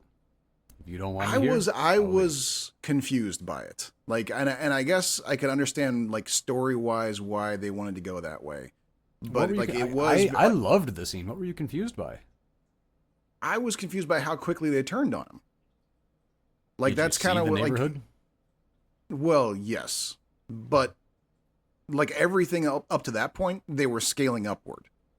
Like based, like they were like the scene right before that, they were saying, "Hey, things are going so great. We're going to start lending you out to other neighborhoods." You know, like I would have thought that would have, like. I mean, granted, we do get that later on, but I would have thought it would have been. I don't know. At the very least, what I would have thought it would have made more sense. Where I thought it would have made more sense is if the community knew he was losing his powers. Okay. If that was and that they couldn't count on him anymore, like that would have made more sense. Here's where I think I understand it a little bit. The difference between collateral damage versus being targeted. Like the gangs, like the community was collateral damage before Meteor Man showed up, but once Meteor Man showed up, the community started being the targets. So that could be that would be the only change that would be needed for people to actually want to do something about it. Like, when you have a kid, I guess, yeah. When you have a child and you live in a neighborhood that there's a chance that he might get hit by a stray shot coming up the block, that is a sad reality of being in that neighborhood. But it is terrifying to know that a gang is targeting your baby.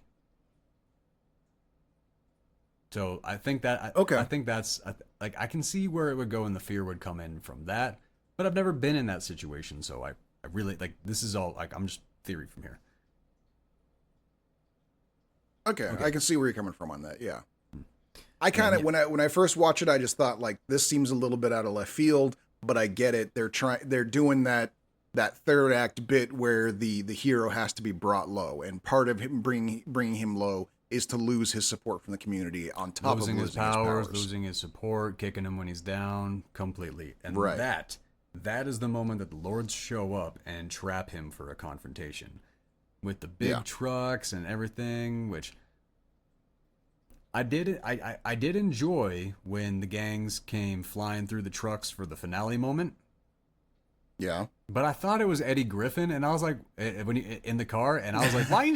When the car stopped, I was like, why are you stopping? Keep driving. Go get him. Plow him all over.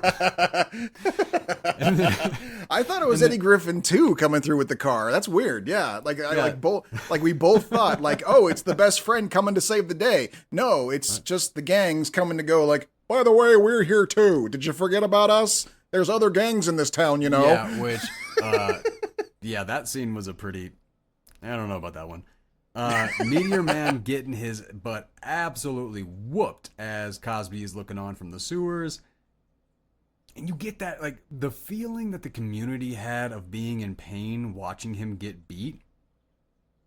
I felt it. I felt their pain. watching James Earl Jones try to hide from it and all the tears and how much he was crying and how weak you felt him being in that moment. Right, yeah. Again, James Earl Jones. Dude. Wow. But that is the payoff to that line from the beginning of the movie that I'd rather die than give up my records. Because the record that he was talking about is the one that gets thrown and is used to distract the gang. Billie Holiday, I really felt it. The community rising was a great moment. Cosby disarming them, good job, Cosby. Yeah, okay, all right. I can't love the character. Thanks, you're done. Yeah, I just can't love the character. I just can't. He's ruined it. This might be, so, they say like the Marvel problem is like every movie ends with same versus same. That is not the Marvel problem. That is the comic book problem. That is what they've been doing in comic books for literally forever. Sorry. That's, it just makes it really, that's just always how it's been. It makes it really easy to write a scene like that. Yep. It's the two sides of the same coin battling it out. Exactly. That's how it's always been. Exactly. That's how it, But I did like this version of it, mostly because of how it winds up with that model bit. Oh man, the comedy of Tiny Lister rubbing his broken arm in the cast and just being sad that he can't be a part of the fight. Mm-hmm. That was great. I had so much fun every time it cut back to him. Well, and it makes sense because that's part of the whole, like, they've got to show him getting his powers back, and that includes taking 3 good hits from Tiny again. The only way they can justify doing that, considering he already broke Tiny's arm less than a week ago, is for Tiny to be like, no, I've had enough of this. I'm tearing my cast off and getting back into the fight. And now I'm fucked up even more than last time. Like that, that was all. Yeah, that was. Yeah. But the Bruce Lee finish, like when he touches the Bruce Lee book and then all of a sudden, like just doing all that stuff. I'm like, that was good. That was funny. The comedy was in there. But then the time wears off and then that little kid comes in. And I wasn't sure about this. And there's no way to be sure about this. So a little bit of a conversation here. That moment where you get Kung Fu Master Larry, did that not, like the dialogue that you were hearing from Kung Fu Master Larry, did that not sound like an old Kung Fu movie with the subtitle, like the dubbing and all that, where basically you could see that it was talking like this and like all this. It that was clearly old dubbing. It was all like obviously, way more obviously ADR'd than any other part of the movie where it may or may not have been ADR'd. Yeah, that was a clearly ADR'd moment. But the flatness of it felt intentional as a throwback to. Yeah. Okay. I wanted to know if you caught that even to the point where even like at the end when the kid like realizes he's I'm out of this fight and he's running away, you can even see like you hear Don Cheadle's voice going, "Where you going, Kung Fu Master Larry?" Don Cheadle's mouth ain't fucking moving when he says that. Like right down to the letter of that, Thinks he finds the Bruce Lee book again, but instead has a model off with the rival gang leader. Right, yeah. Or with the gang leader. And I'm sorry, thank you. Thank you for including that in, because watching them get so effeminate and delicate and all this was hilarious. Oh, that was well, and it's one of those like brilliant moments too, where it's like he thinks he's found the Bruce Lee book again, picks it up, and no, it's runway model instructions, and his brilliant idea, he's like thinking, oh, I'm screwed, this is the wrong book. His brilliant idea is to throw the book at the bad guy, so now he's a runway model too. And I'm like, yes, the music, the movements, everything about that scene was absolutely beautiful. And all the way down to at the very end when one of the bodyguards turns to Don Cheadle and goes, "What's up with your boy?" "Yeah, he ain't my boy." No, like this was great. This was absolutely hilarious. Yeah. Taking down the baby lords, you could have done something other than leaving children pantsless in their underwear in the street. I'm just There gonna was put it a out there. lot of That was possibilities weird. that they could. There's a lot of things they could have done there other than that. That was The the only worst thing thing I felt like they could have done. yeah, the only thing I can think of is, there is a slight possibility that it was their idea, because kids that age getting pantsed is the funniest thing in the world. That is true. But that's That a is maybe. true. It's a strong maybe. I'm giving them a lot of leeway on that one. No matter what it was, I just didn't like the moment. So it didn't No, work it was for me. it was very uncomfortable. It was weird. Yes, It was uncomfortable. Yeah, I didn't like it. after getting a lot of people in their underwear in this movie, the final shot is getting a lot of kids in their underwear for no reason. Yeah, it was. Yeah, It was a little bit off-putting, and I didn't like it. Yeah. The poor puppy. Like, he gets a dumpster thrown on him, and all that happens is he breaks 2 ribs. So at least there's that. Again, I asked, did the dog get superpowers too? It's oddly brilliant and survived getting a dumpster dropped on it. It was fucked up, but it was alive. That's a fair point. That's a good point. Yeah. That's a good point. I don't know. That's a good point. My note for when Bill Cosby saved the puppy was, remember when Cosby was America's dad? I know, Because right? that's what that scene was. That Yes. moment was America's dad coming in to fix the puppy. Yeah. And it didn't age well. For No. obvious reasons. Yeah. And then this again, final moment with the wildly unnecessary upper echelon of gangsters.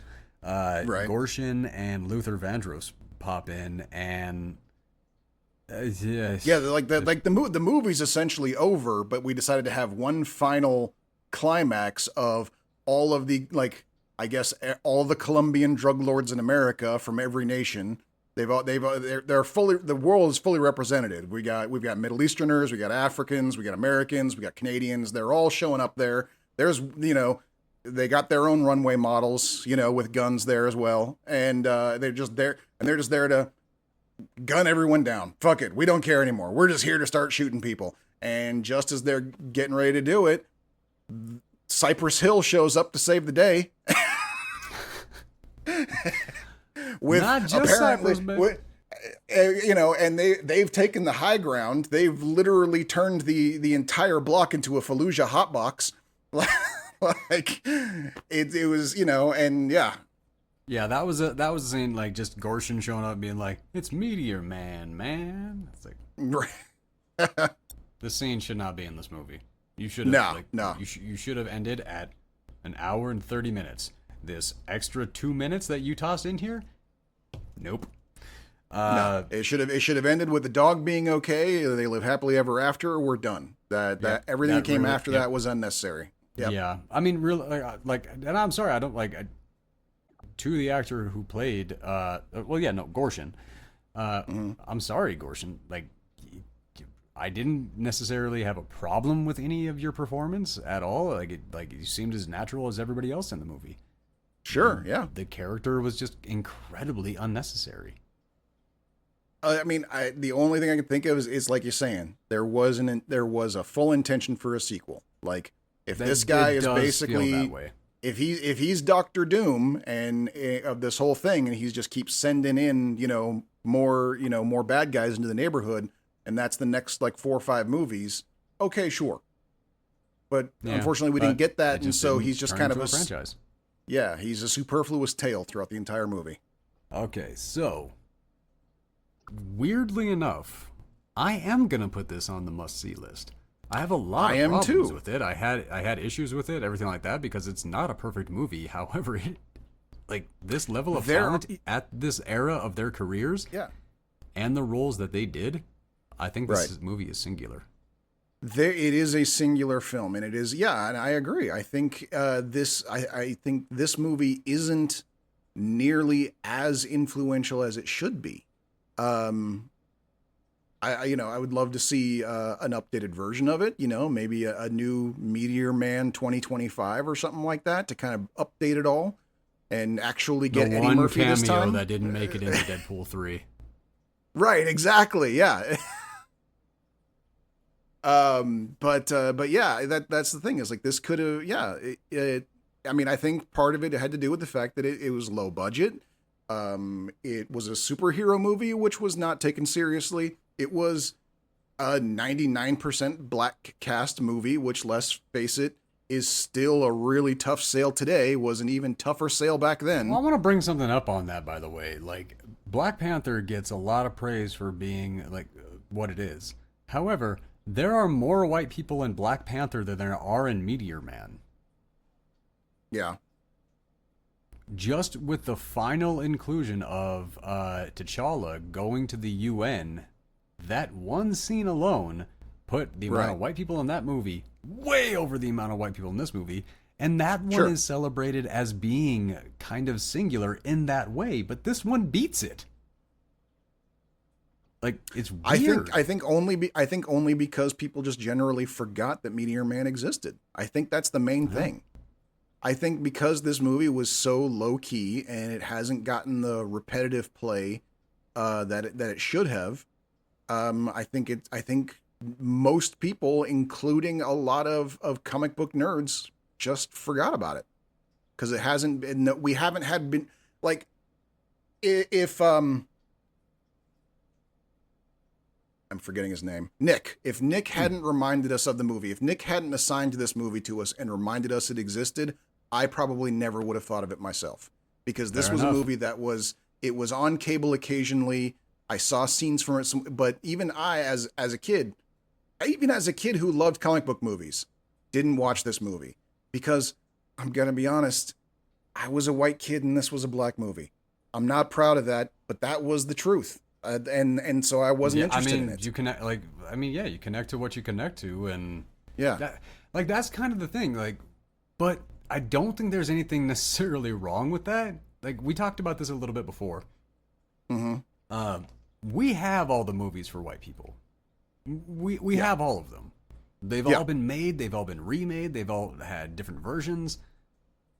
They've had TV adaptations. Want stories of different cultures and everything like that. Yeah, no, we have all the white stories. We got them. Yeah.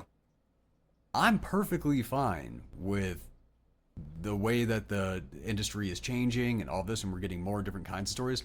But at the same point, if one of those movies literally made for somebody else I'm not interested in, there's nothing fucking wrong with that. That movie is not made for me. So you you don't knock me for not going out of my way to literally be educated and go watch movies that don't interest me, because I want to go watch movies that do. But the fact that those movies exist do not bother me, because I know they exist for other people. Right, exactly. No, like that's one of those things that, like, it's weird how that kind of goes. Like, if you don't watch a movie, you're racist. It's like, hold on. I've been really busy. Like, there's a lot of reasons that I haven't sat down to watch every single black made movie or movie starring black people, everything like that. One, oh my God, I don't even have that much time to watch all the movies I want to watch. Right? Yeah, there's not enough time for me to get the stuff that's marketed for me. Why would I? It's going to take a lot of work to get to something that's marketed not for me. Yeah, exactly. Yeah, like, if I'm not the target audience, I may very much enjoy it, and I can completely see that as a reality. But at the same point, I'm not the one it was made for. So, like, let the people that these things are made for enjoy them, but don't make people feel bad because they're not that demographic.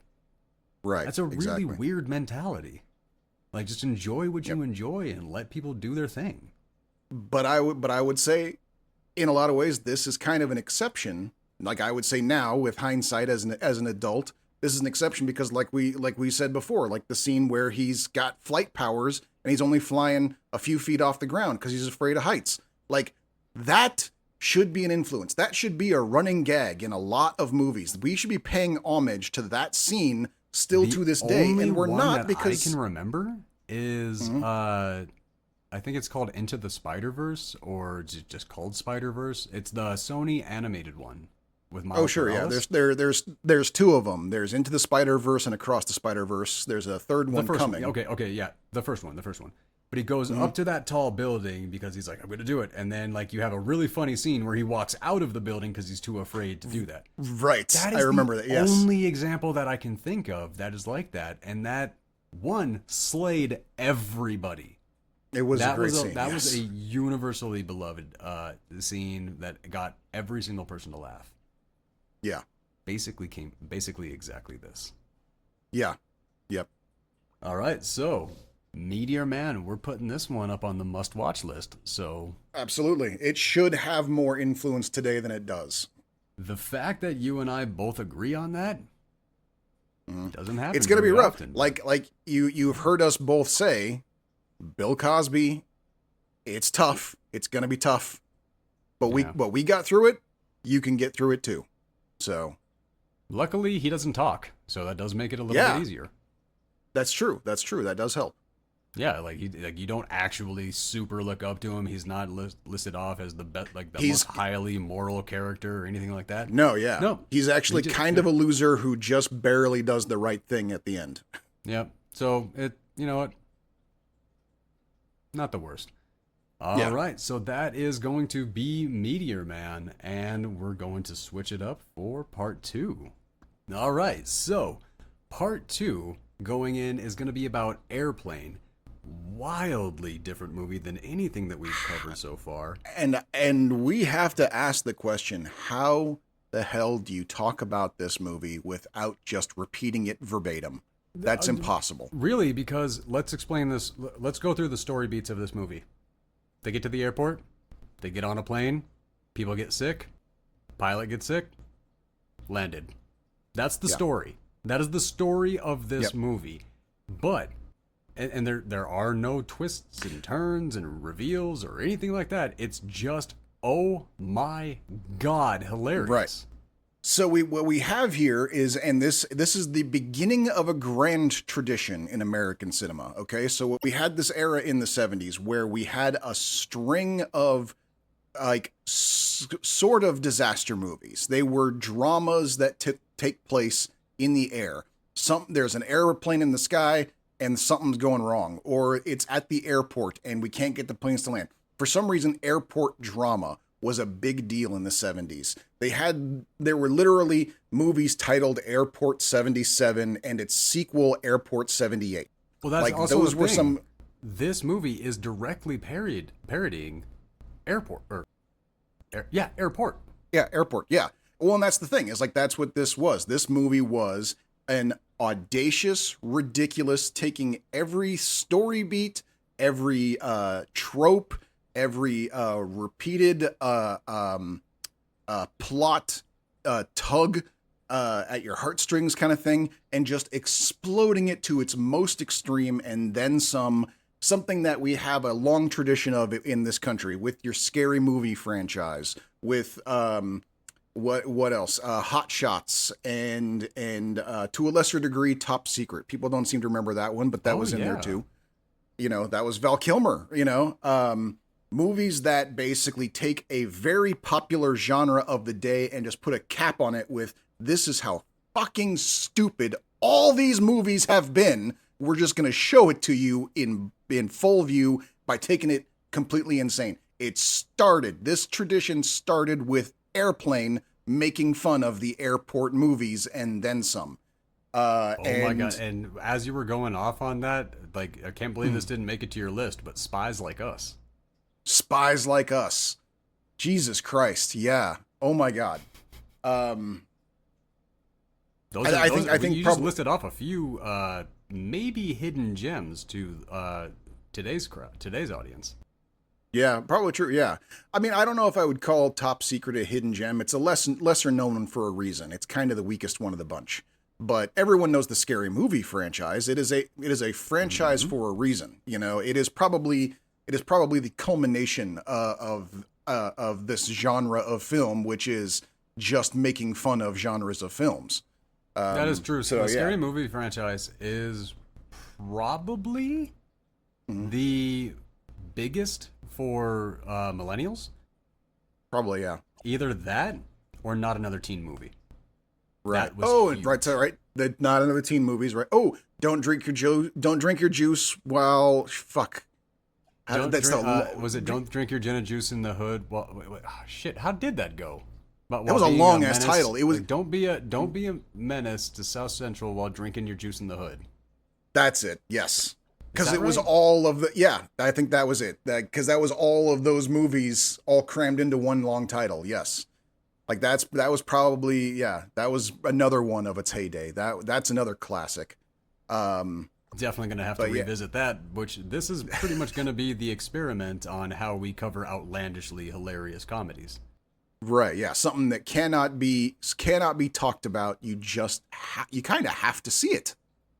You really do. Like, this might be kind of one of those things that if we come across movies like this again, we may just have to dead stop and instead do a reaction video. You might be right. Yes. Like a reaction video to Airplane would make so much more sense than actually sitting here trying to talk about it. Right. Yeah. Which would be tough to do for me because this is like, yeah, like this would be tough for me because this may have been like the 10th time I've seen this movie for sure. Like this was like the movie when I was growing up. I couldn't believe that every movie wasn't like this movie. That was my thinking when I was a kid, was like why are they doing more of this? Why is there this and Airplane 2? What's going on? Why aren't there more movies like this? And that's why when Naked Gun came out, I was like, hey, it's my fucking birthday. Like, there you go. Well, and see, and this is what kicked them on. So let's get into it. At least let's go through the beginnings of it, and then we'll see where we can go from there. Okay. Airplane, written by David and Jerry Zucker, parodying 0 Hour, written by Hal Bartlett, John C. Champion, and Arthur Hailey, directed by Jim Abrams and David and Jerry Zucker, starring Robert Hayes, Julie Hagerty, Lloyd Bridges, Peter Graves, Leslie Nielsen, Lorna Patterson, Robert Stack, Steven Zucker, and, as the autopilot, Otto. Otto, the autopilot, yeah. And that's the thing that I think is kind of lost, would be sort of lost to today's audience, because especially with someone like Leslie Nielsen, almost everybody my age and younger remembers Leslie Nielsen most from the Naked Gun series. But they know him. These were all of their first comedic roles. That's the thing, is like these were all like this was the who's who of dramatic actors. This would these were people who were used to playing like lawyers in procedural movies, or you know, like that was one of the main jokes of this movie, was the fact that all of this crazy, insane, ridiculous stuff was happening around these profoundly serious actors, Emmy Award winners, Oscar Award winners. Like these were and Kareem Abdul-Jabbar for some reason. For whatever reason, I loved it.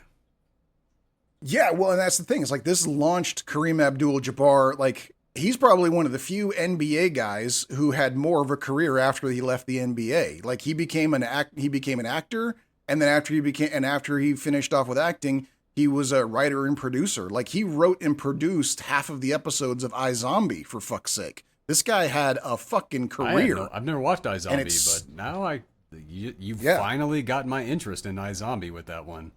Like, yeah, you guys have been putting that one on me since like 2014 or 15 or something. It's a fun ass show. It really is. Like, highly recommend. Totally. Oh, well, now I know that. But yeah, and it starts with him doing a random like bit part in this movie that even makes fun of the fact that Kareem Abdul-Jabbar is in this movie in a classic ways. Like, you don't even have to know who he is for that scene to be funny. No, it literally is. Like, the kid comes in, he's like, hey, why are you here? Literally asking the same question that the entire audience is trying to figure out. Like, isn't that, like, yeah. No, that was good. But setting the tone of this movie right away, opening on a skyscape, playing the Jaws theme music, and having the fin of the plane going through the clouds like it's a shark. I mean, you know what you're in for the second you hit play on this. And it is... yes, absolutely. Oh my God, way too funny. Going through, we have the entire collection of the airport. And there were a couple facts that I did find on this.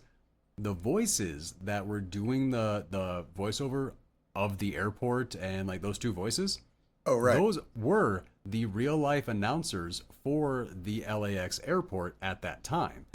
Interestingly enough, those two were actually married in genius. real life. So that argument that they had as a PA system was coming from the real life PA announcers who were married, and that. Oh my God! Oh, that's the most beautiful thing I've ever heard. Okay, so and here's the crazy thing. Me as a kid, like I said, I saw this movie, half a dozen times as a kid. Wished every movie in the world was like it. But that whole bit, that whole conversation, that conversation that they're having at the beginning of the movie, I did not notice it until like the fourth time I saw it. There's so much in this movie.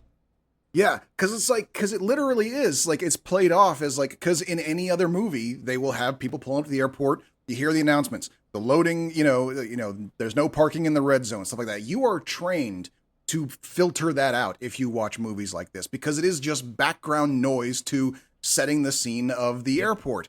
And they play with that in this movie, where the two announcers start having an argument over which is the loading zone and which is the no parking zone. And it escalates to their relationship and all their relationship problems happening in the background while you're being introduced to these characters coming into the airport. Something that literally, like I said, I did not notice until like the fourth time I saw this movie. And that's the whole movie right there. It's just so crammed full of making a joke out of literally everything. You're not gonna get everything in this movie in the first time you watch it. It's not possible. I could not ever even try to roll 20 on perspective or whatever that is, and you ain't getting this. Like, yeah, is that it? Is it perspective or perception? Perception. See, I'm nerd light. I try, but I never found people that Perception actually check. wanted to do that. Going through the airport. Okay, so here's what I'm gonna do. I'm gonna quick jam through some of my notes here and just about a section, then we'll talk about the section. You think that'll work? Okay. All right. Okay. Let's give it a shot.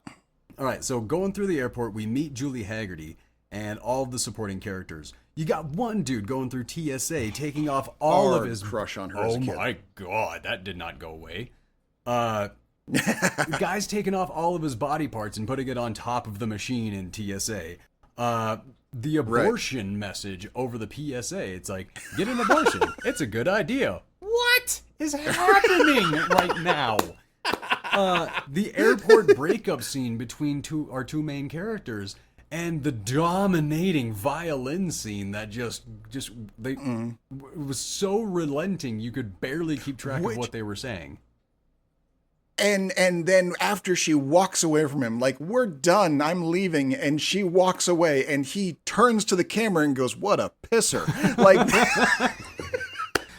right, but and just leave. And he's the cab driver when he shows up to the airport. Guy gets in the cab. He sets the meter to start and then runs inside and just leaves the guy in the cab the whole movie. And they kept cutting back to the guy throughout the movie, which was every time they did was an instant laugh. It was absolutely brilliant. My God. Introducing the captain, need to go to the white phone.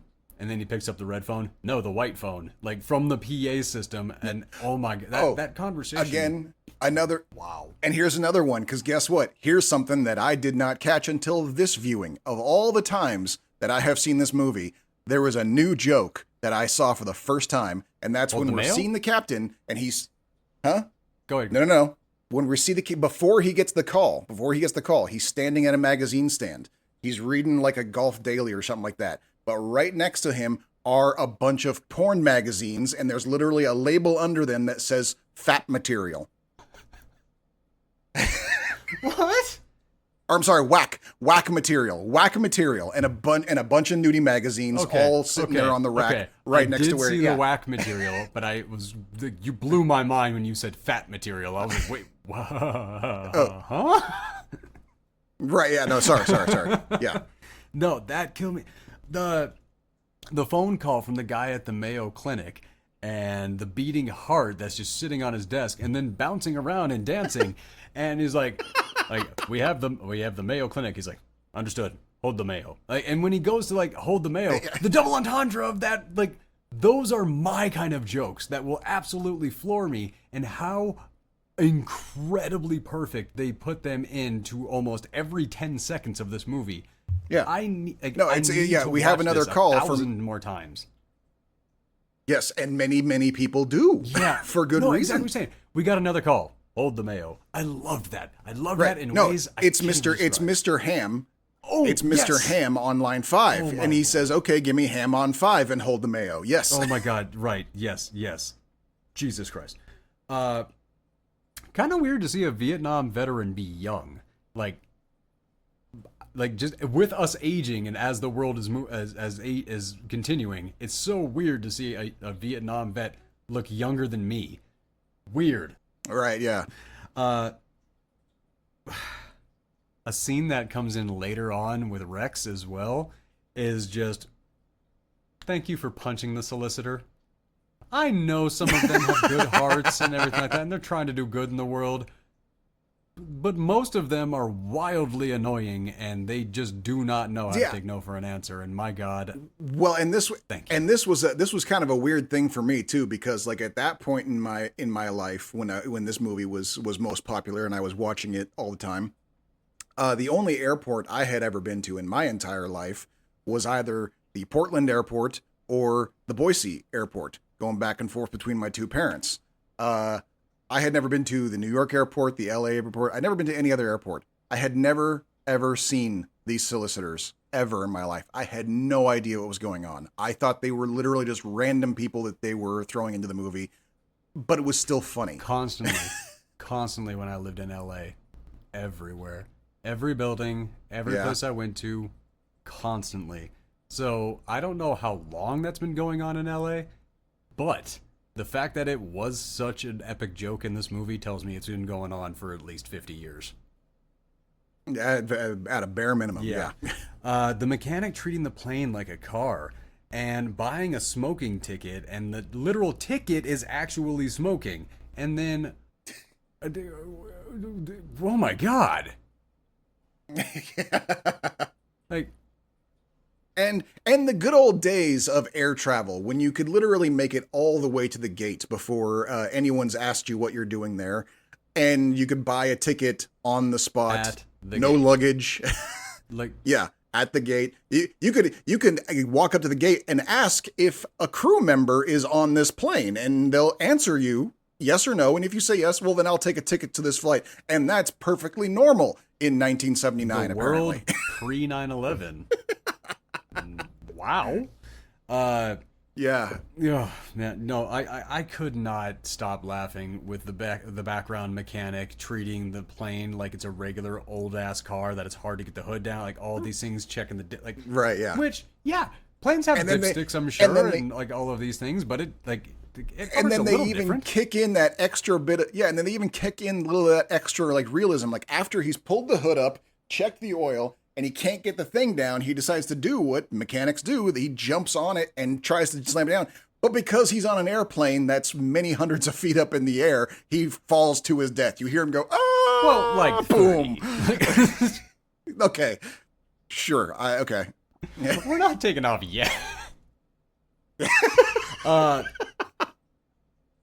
The subtitles for Jive, the fact that they started off and the way they paid that off later in the movie. I mean, I was listening to them and I was keying in on almost all of it, but as I was reading the subtitles, I went, maybe I wouldn't have gotten all of that. But, you know, but then you have the old lady come through later as the Jive translator. That was a level of brilliance I was not prepared for. I mean, I wasn't prepared for this movie in any way. Like, no. Oh my God. And there's actually a surprising amount of kind of racist jokes in this movie that are still kind of funny because they do kind of come off as kind of harmless.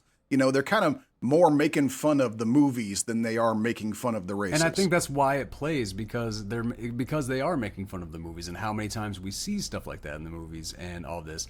And the fact that, like, when you have a movie back in the day that had a lot of jive, a lot of white people wouldn't go, or I don't know if that's actually what you called it, literally going off of what the movie said, but white people wouldn't go see it because they wouldn't know what the fuck was going on. So literally, like, you have to imagine there were a lot of jokes at that time. Like, if I'd go see the movie if I had a translator, bam. Right. Yeah. There you go. No, Yep. it was. Probably. I Yep. thought I never stopped chuckling about that. And it's always an old lady asking if you're nervous. And this is something like, "Are you nervous?" "Yeah." First time? Or like asking like if he's flying. Like, "No, I've been nervous lots of times." Yeah. I have never Right, yeah. heard anybody say that joke back to me. I am mad that I have never heard anybody use that joke because I would have stolen that joke and used it every opportunity I have ever had in my life. That joke is amazing. Are you kidding me? I was completely flabbergasted by that. Like, to pick a favorite line of this movie, not possible for me. It's a tough one. Yeah. There's a lot of classics in there. Yeah. It really was. And then treating the plane like a train with the all aboard and the soldier waving goodbye. With the freaking plane door is open and he's all, "Goodbye, my darling," as it's heading down the runway. Yeah, no, brilliant genius. And then of course, nothing in this movie is just one joke, because even while they're doing that joke of treating it like a train and he's got the door open waving goodbye, and the girl that he's waving goodbye to is chasing down the runway, "Goodbye, my darling." Donk. She's running into shit, knocking stuff over. Like they did not miss a beat for Plus, anything. an additional joke on top of those two is the fact that when he tosses the watch to her, he's like, "It's okay, it's broken." Right. My God, man. This is writing brilliance. Clarence, what's our vector, Victor? Having them be named, planning that out, like all of this. Yep. My God. Yep. You've got Captain Over. You've got Roger Murdoch. So every time they say Roger on the radio, he says what? Roger. Right, Roger, and the captain's name is Over. So every time someone says shoved into the Star Wars prequels that I never understood until now. Right. Yep. All of the, like, in the first movie, all of them. Roger. Comes off all smoothly. Yes. But no, like when we're talking about like where jokes come from and like where the homage began. Right there. Yep. Never, not a single time would I have ever connected that the robots or the androids and the episode 1 of the Star Wars movies never would have connected that's why they do that. I never understood that. It never made any sense to me. I could not figure out why. It was just a weird quirk thing they did, like the gun. Yeah. It was just supposed to be funny to the older people because the prequels were meant for people from this time, very shortly, and very shortly after, and just having them say it funny like that and having the robots say that was funny for kids like me when I was a kid at that age when it came out. Like, that was a joke that was meant for 2 generations, and I completely missed it. I was a little shocked. All right, I'm gonna go into a run. You ready? All right. Okay. Nun reading boy's life and the boy reading nun's life. Shortest thing they had was famous Jewish sports legends. The perfect a pamphlet. pervy granny. Yep. Oh my God. And that perfect pervy granny where she's talking about, she's supple breasts, long leg. Like, firm thighs. Yeah. She's doing like, and it's great too, because she's doing the comforting thing, she's like, she sees they used to be a thing and she's like, "Oh, I see why you're upset." She's, like, she gets the whole thing. They see each other for a second and she's like, "Oh, she gets it. They were a thing. They've broken up. He's chasing after her." And she's like, I get it. And I can see why you're upset. She's lovely. She's beautiful. Firm thighs. Like, oh, yes. Yep. Didn't see it coming. And as soon as it happened, I was shocked. Then I was delighted and I was laughing the whole time. Another one. Okay. Telling the story to the granny and the flashback. The trombone player that we think is going to be a stripper that we're hearing that sound for, we come up, but it's actually, she's the one playing the trombone. blew my mind. Yep. Dance fever takes over when the Bee Gees kick on, which pretty damn relatable. Which again, it's a Saturday Night Fever was another hot ticket from the era that they crammed in there. Which that's the thing I gotta wonder. Which I loved with him again, tossing his jacket off like Saturday Night Fever, and then the jacket coming back and smacking him in the face. So yeah, somebody throws it right back at him. Yep. Which that was kind of one of those things for me. Like when he shows up, he walks onto the dance floor and he's wearing his naval uniform. And then when he pulls the naval jacket off, he's got the John Travolta Dance Fever costume underneath it. Does that joke play today? Like, do you get it if you haven't seen Dance Fever, or is it just? One, you wouldn't get that it's from or Saturday Night Fever. I mean, you wouldn't get that it's from the movie, but. It would just be a joke on. It would just be a joke on Navy, like seamen, and the fact that they dress in all white and stuff like that. Like the joke still lands, even if you don't know that it's from there. Like okay, all right, because cool. I loved it for both reasons, but I just loved it because it was happening.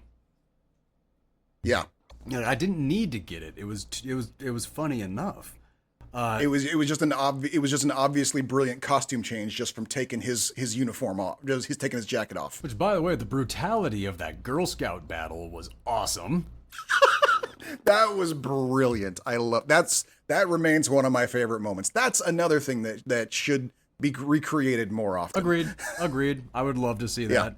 Yeah. And then we cut back to see the pervy old granny is, Well, and this starts a series of everybody that he talks to commits suicide in a and this goes again to and this again goes to the movies they're making fun of, because all of these movies, they've all got their tragic hero that's got to sit there and tell his tragic backstory to whatever poor soul is sitting next to him on the airplane, and so they basically just take it to the next it's like obviously he's just not either. He's bored these people to death with his fucking story because they all end up taking their own lives by the time he finishes. All right. So I didn't look this up. Which came first, Airplane or the Jeffersons? I think the Jeffersons. Then I'm not 100% sure on that. This is a throw to these adult-ass little children acting like George and Wheezy. Because there's that moment, it's like, he comes up to try to flirt with this little girl, and then she's like, would you like a coffee? She's like, do you want some cream with your coffee? She's like, no, I like my coffee like I like my men. I like my coffee black, like I like my men. And this little boy's like, is just shocked. And it absolutely floored me too. But it completely reminded me of that scene where Wheezy is like, I like my coffee like I like my man. Hot, black, and strong. And then George is like, I like my coffee like I like my women. Puerto Rican. Just to piss Wheezy off. And I loved it so much. Classic. Yep. And that's another one of those weird things, like, because again, they put these, like, in the movies they're making fun of, they put these weird kind of like pseudo short romance scenes in. And they took that and we were like, hey, let's just make tiny children do it. Let's make it really weird. Incredible. And so we're going to have, two children dressed as adults, the kid's wearing a full suit, and he's just going to walk up to this girl at the airplane with 2 cups of coffee. I brought you coffee. Would you like a cup? And then she shoots him down with, yeah, I take my coffee black, like my men. And he's just like, and then we never see either of these kids again because they served their purpose. That was it. They were just showing, like, we've seen this scene play out in movies before. Can you see now how fucking stupid it is? Honestly, I loved it. I loved it so much. It's great. Flashing to the beach dream sequence, covered in seaweed and surrounded by dying fish. The fact that they kept using real animals. A real horse in the bed.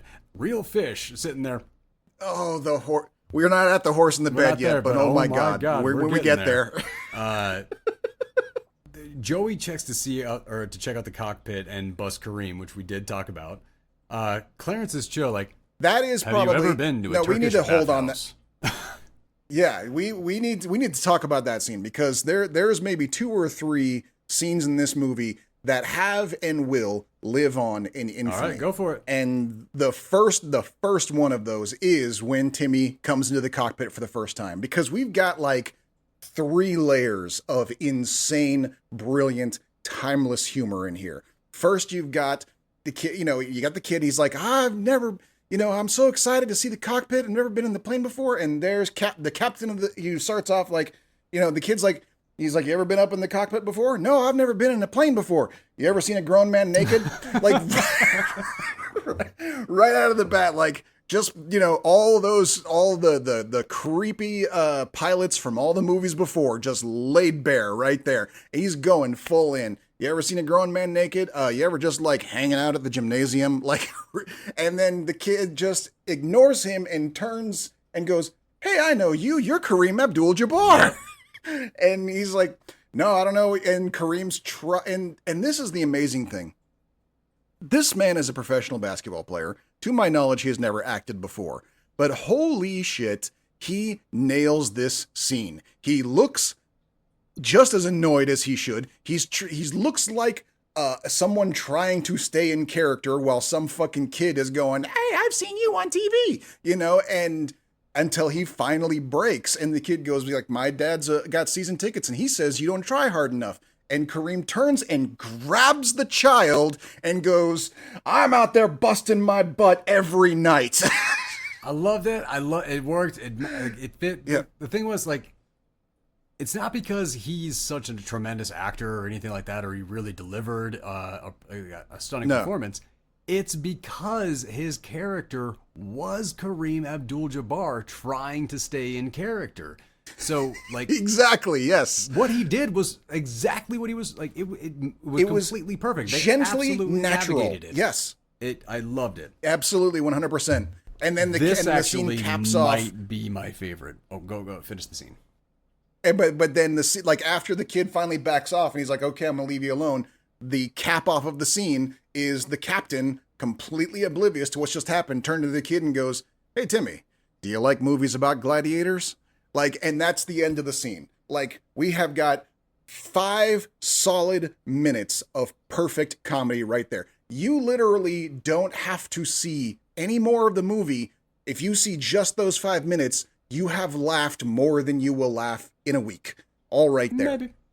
And that is what, yeah. That's a good one. And like I said, that's one of maybe 3 scenes in this movie that will live on forever because it is so encapsulatedly perfect in itself. I think, because honestly, the next scene, like the punchline of the next scene, actually removed that one for me. Oh yeah, like, okay. The punchline that came right after that was so funny that I completely took, like, I was grounded in every scene of this movie because I had to be. All right. When they're reminiscing over their relationship, and it's just like, remember when we used to do this? And he's all being all sweet, and she's like, oh yeah, I remember when I used to sit on your face and wriggle. Mm-hmm, yeah. Oh my God. That line, yep. That innocent delivery, everything like that, that line. That line, I remember, like I said, saw this movie a bunch of times as a kid, and let me tell you, that line changed me. That line was when I went like, I need to make a list of things to learn about. Clearly. My God. Yeah. I'm going to go on another run. All right. She goes through and borrows the nun's guitar, of all people. Dude pops down from the ceiling, which was nice and funny. And then, bye, kid. Like that little the Mayo Clinic child that was like super dangerous. Pretty sure she died. I don't remember ever seeing her again after that scene. Oh no, not in the rest of the movie, but when they do land the plane, we do see her get into an ambulance at the end of the movie. I kind of thought that might have been on the way to the morgue. I wasn't sure. Well, but it's the payoff too, because we get that call from the Mayo Clinic, and the doctor from the Mayo Clinic talks about how important it is that her IV drips stay in and that she stay calm. And then the stewardess shows up with the guitar, immediately knocks the IV out, and gets the whole cabin rocking with the song that she's doing. And so that everything that the doctor said not to do 6-7 scenes ago is now happening. And Which isn't that the way? They don't. Yeah. It's a disaster movie. This was one of the disasters. Then we get that flashback cutaway to when they were in the Peace Corps and they're meeting the tribes and being unbelievably, wildly stupid. And you want to talk about a racist scene? This is definitely the most racist scene in the whole movie. And 100%, 100%, yes. I don't know who they're making fun of more, the white guy or the black guy. Like, it's definitely a racist scene. Like, but it's pointing out racism at the same time. So I don't really know how to go because, like, the white dude is so unbelievably fucking stupid that you don't know who you're supposed to be laughing at in this scene. So I think that's why it works, is because it's kind of, it's fun for everyone. it's racist fun for everyone. Absolutely is. And then immediately following up with the chick having a Tupperware sales party for the women of the village. And that's exactly okay. When I said white guy, I meant comedy. The white people. I'm sorry, I should have been more specific. But every single thing they did there was incredibly stupid. The entire flashback, the entire flashback is white racist jokes and black racist jokes coming together. In common humor. Yeah, that's like the people who say, like, we're going to donate all of these refrigerators and all of this stuff to this area in Africa that doesn't have electricity. Yep. It's like, no, it's basically a play on that kind of shit, which, my God, hilarious. And to be clear, almost all of Africa has electricity. I'm talking something like older. These are older jokes. Older references. I am not saying that now. Do you know what Ronald Reagan film they were referencing when she said, my stomach hasn't felt like this since we saw that Ronald Reagan film? Oh, right. Yeah. I love that. I forgot about that. Yeah. When she makes a joke, I haven't felt this bad since we saw that Ronald Reagan film. Here's two things to keep in mind. One, it doesn't matter. They all sucked. And two, this movie came out in 1980 while Ronald Reagan is currently running for president for the first time. Oh, no, I get that. I was thinking that might have been something that might have been specific reference to that time, like something that was just really so bad that it was just universally hated or something. I was curious about that. Okay. All right. Good to know. Yeah, no, he's been governor for several years now. He hasn't come out with a movie in a while, but all of the movies he was in were fucking terrible. Now we finally get it. I was waiting the whole movie for this. We finally get time for the doctor, and we seeing Leslie introducing Nielsen. Yes, Leslie Nielsen, a guy who up to this point is the most dramatic of all drama actors known to man. If you are having a drama movie, you get Leslie Nielsen to sit there and be the gravitas, the gravity. Want someone to bring He's the guy. Mm-hmm. Yes. And they bring him into seriously with all of the Emmy power that he has, Emmy winning power that he has to deliver with absolute conviction and seriousness the most ridiculous fucking lines you have ever heard. Genius. That is the genius of this movie, is that there is one comic actor in this movie, okay? And in my opinion, the movie would have done well without him. Okay? The fact that everybody in this movie is Johnny, yeah. He actually kind of, he was the one comedy character, and he actually kind of ruined things for me. He had a couple of good lines. He was the only annoying thing in the movie because it was a little bit too much at other times, and he was too obvious in a wildly, not subtle, but also at the same time subtle. Everything else around it was happening and it was subtle. Like I said, props are falling out of the sky, spears are hitting the wall, watermelons are crashing from literally nowhere. I picked a hell of a week to stop sniffing glue. I mean, there were a lot of things about this. He felt like the fish out of water. Yeah, the brilliance of this movie is the fact that everybody in it is 100% serious. They are in every ridiculous thing that happens. They're all the he's the one. and he comes in, the one wacky guy, and he kind of ruins it. I do kind of see that. I do. But his first line is his one best line.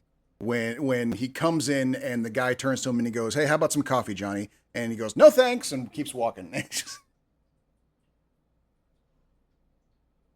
I didn't write it down because I thought I was going to remember it, but my favorite line that he had was something is like, "They're getting closer," and he jumps in a frame, "and Leon's getting larger."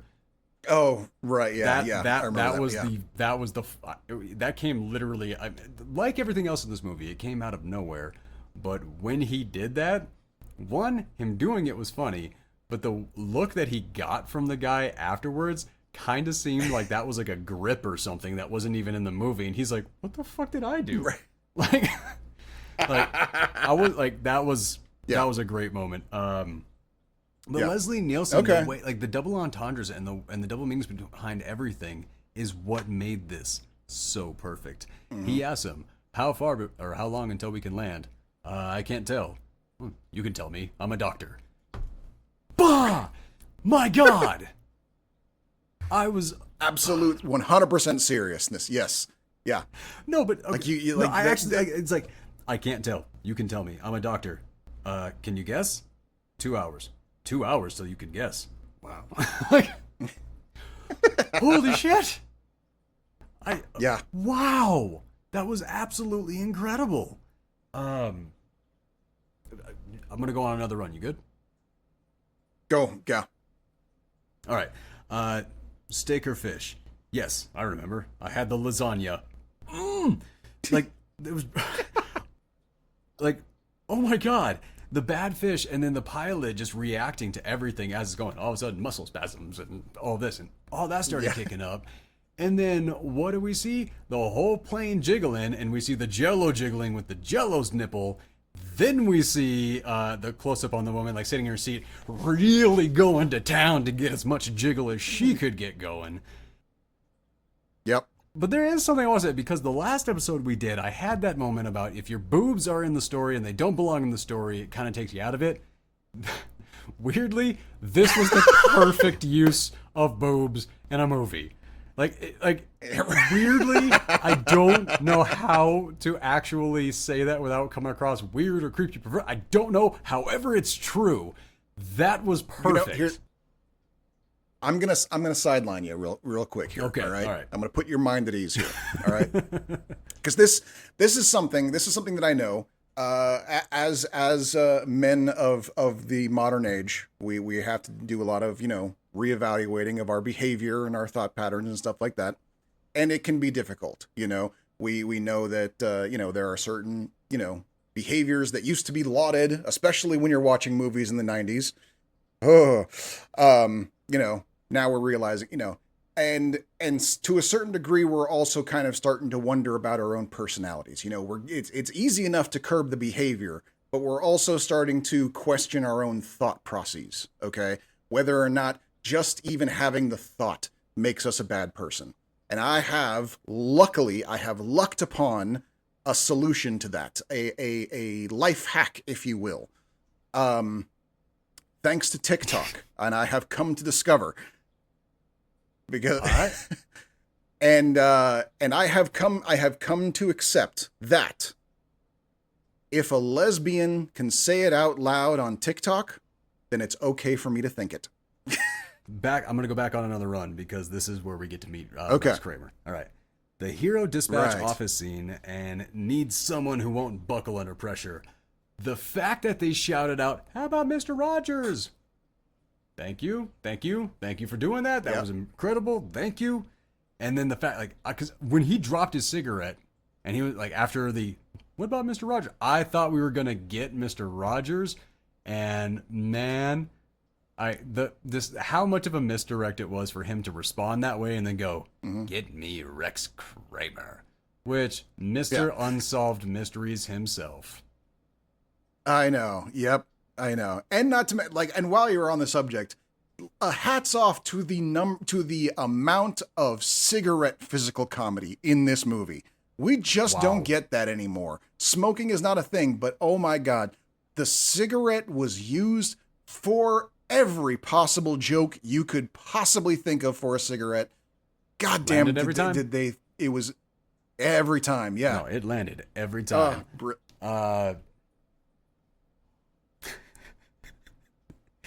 Otto the autopilot and Elaine having to reinflate him, and then like the whole plane going down, and that's where we get our gratuitous boobs, which weirdly, it wasn't out of place. It was everything in this movie was out of place, which made nothing in this movie out of place. Exactly, yes, and it was very much a just here you go, everything is gone. It was an everything's gone. Yeah, it was an everything has gone crazy moment, and here's just another example of everything going crazy. It was commentary on panic. It was funny. It gets you the R rating that you wanted, and make sure that or actually this might have been a PG-13 movie. Actually, I believe that. Yeah, now you can't. Now it can't be PG-13 if you use the F word more than once. Back then, it might not have been PG-13 if you showed boobs more than once. Back then, you were allowed to show boobs as long as they weren't in sexual context. You could.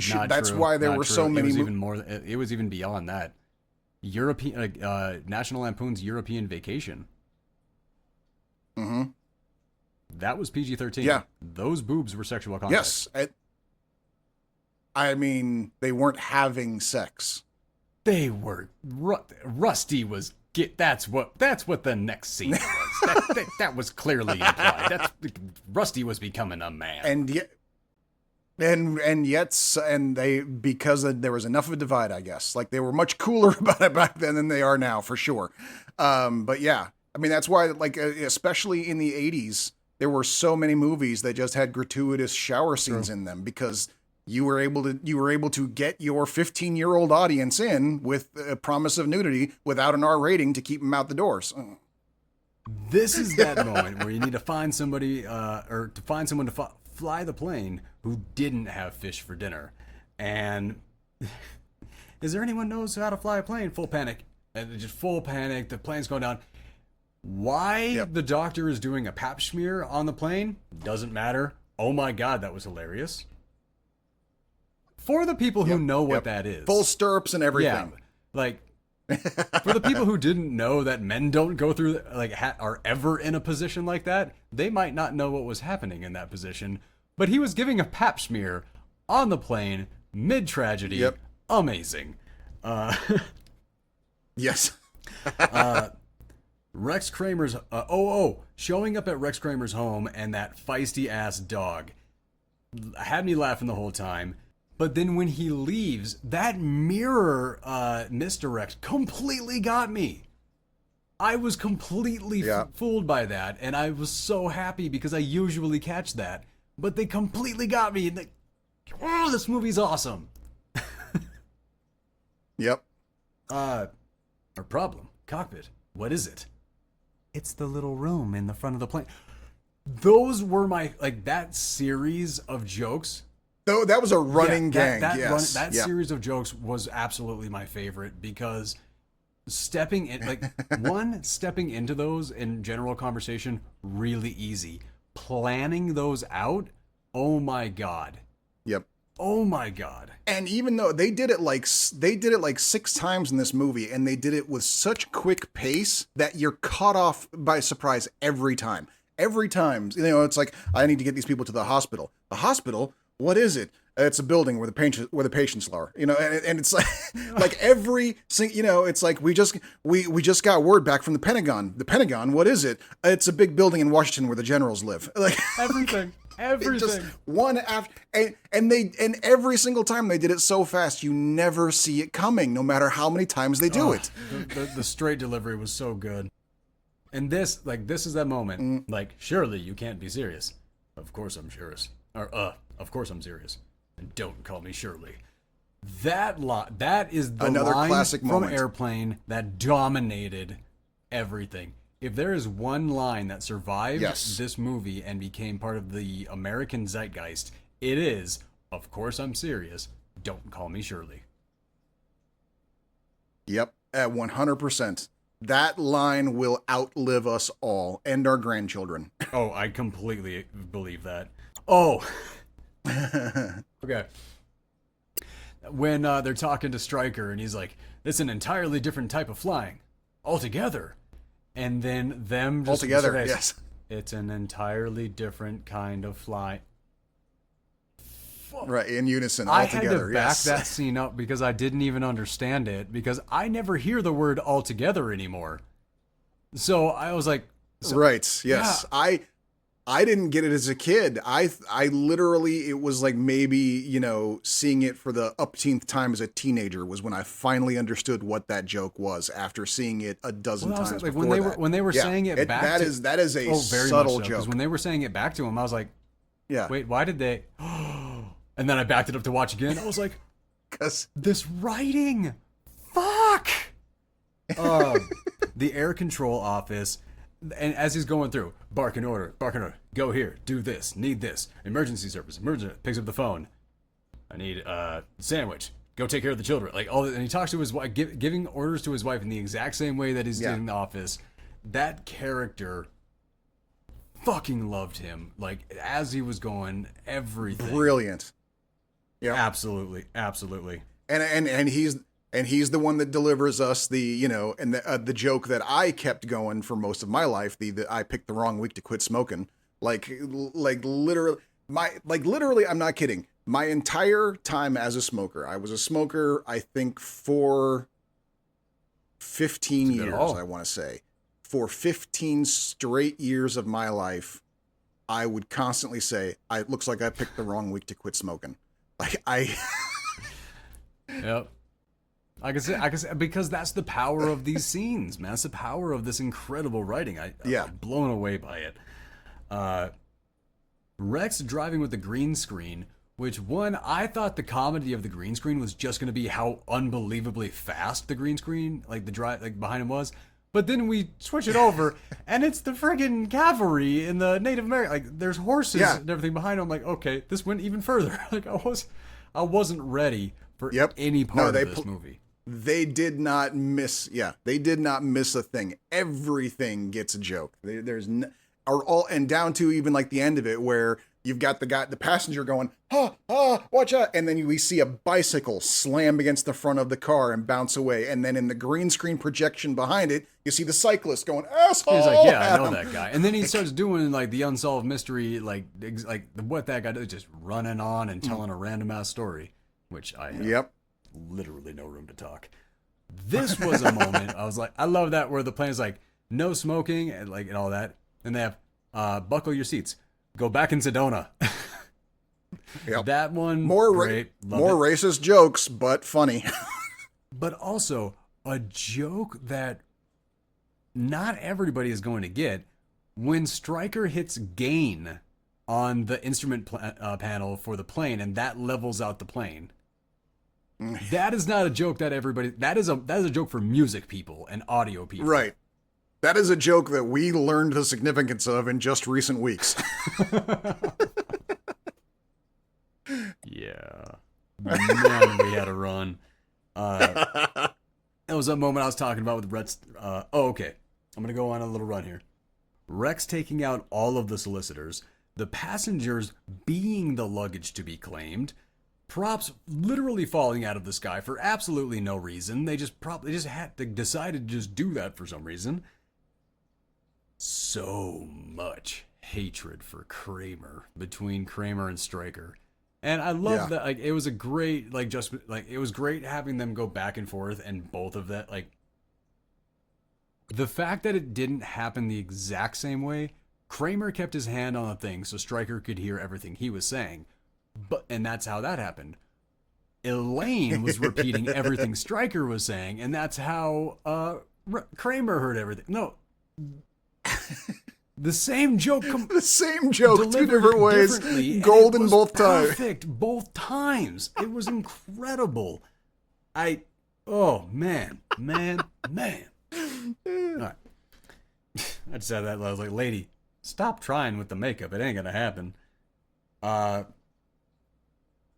the Pinocchio scene with the doctor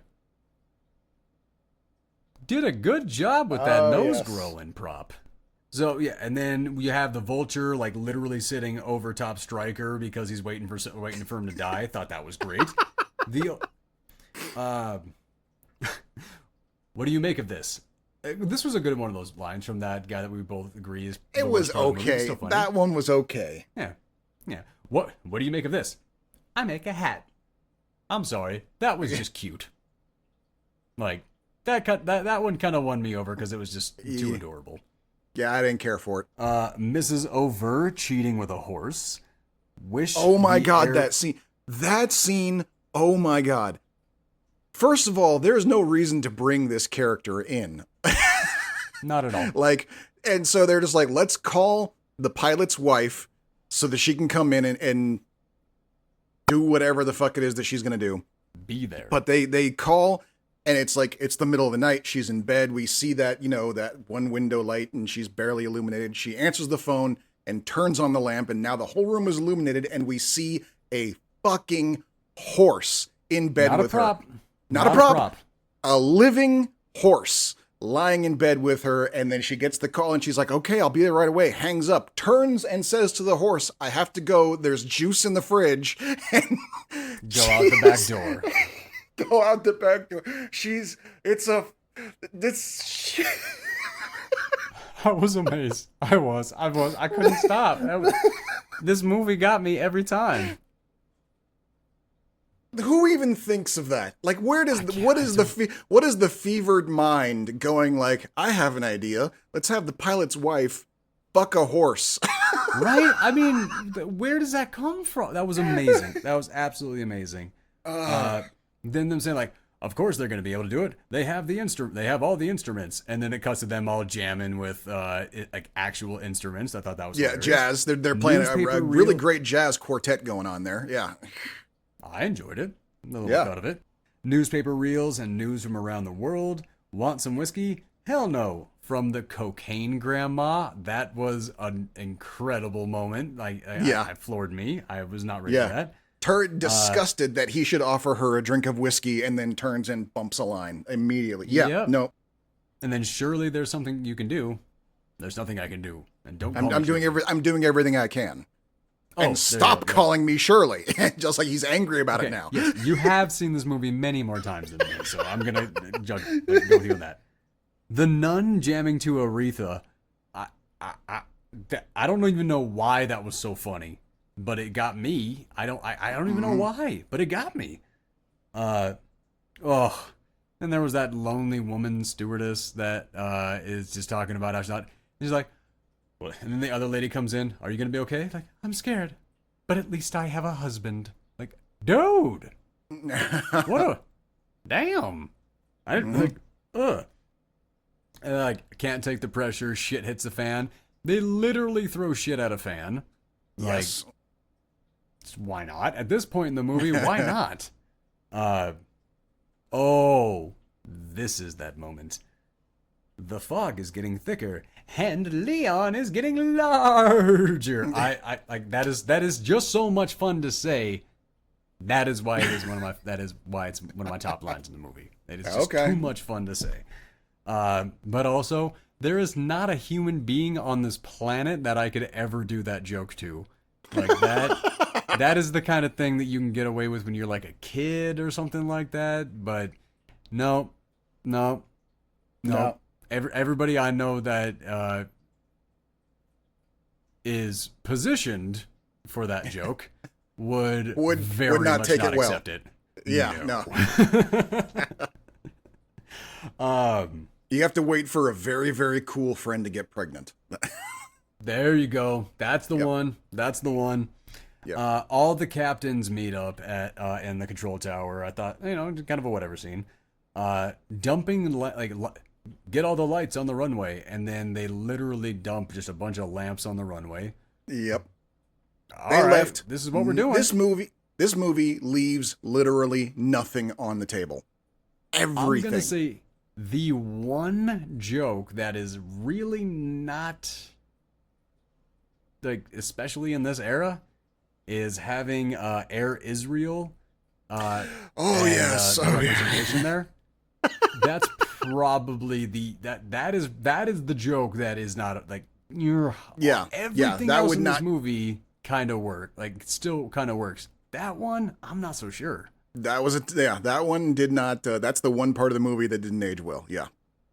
But it's kind of like it's one of those jokes that like a bunch of like the writers in Hollywood are Jewish, so it's one of those things. It's like, man, like, okay, if the writers of this were Jewish, then and so, I'm like where does 99% that sit? sure. I'm like 99. No, I'm like 90% sure that the Zucker brothers, because it's the Zucker brothers and Abrams. I'm pretty sure at least the Zuckers are Jewish. So that's kind of one of those things. Like it's one of those borderline jokes that I'm just not sure about. Yeah. The representation of this being what killed disco. Yep. That was a joke I completely wasn't ready for. I in no way could I have ever have seen that coming, and man, did it land! Oh my god. Rex's wife just getting super randy as they're bringing the plane in and just groping Rex Kramer the whole time, and he just kind of like, yep. Lady, yeah, it's like we're getting, like, even though she is doesn't need to be their character, we're getting a full view of what kind of person she is. She left her horse lover to come grope another guy who's trying to get her husband out of the air. You know, like I should look up who that actress is. She deserves her own award of some kind for just playing She's in a bunch of stuff. I imagine so. Yes. You're gonna be surprised when you look her up and you realize some like a lot of. I probably seen her 100 times and didn't realize it. Probably. Yep. Yeah. Okay. Yep. Wrong week to quit sniffing glue. Yep. Coming into hot and okay. This is going to be kind of a weird one to say, but I think this might be the most anxiety-inducing landing of any of the movies, because it actually was, like, the way that it was shot was more anxiety-inducing than a lot of the actual disaster films that I've seen. Yeah, no, you're right. Yeah, because they really weird. like, yeah, and they even like. And the weird thing is how they even break up the anxiety with like commentary on the fact that the doctor, Leslie Nielsen's character, keeps coming in and saying, I just want you both to know we're all rooting for you back here, and closes the door. And then like 2 minutes later, he's sweating buckets and it's being heavy and there's turbulence, and then the door opens. Just want you all both to know we're all rooting for you back. Like, yeah. Like, and then he comes in after they land to deliver it a third time. Yes. Which, okay, this is a random little thing. Somebody credited Rick and Morty with coming up with the concept of comedy rules of 3, and that's a crock of shit. I wanted to scream from the rooftops that no. What third grade moron thought that Rick and Morty invented the rules of 3? The rules of 3 have been around since... That is a YouTube channel that has millions of subscribers. The rules of 3 have been around since fucking vaudeville. What? What?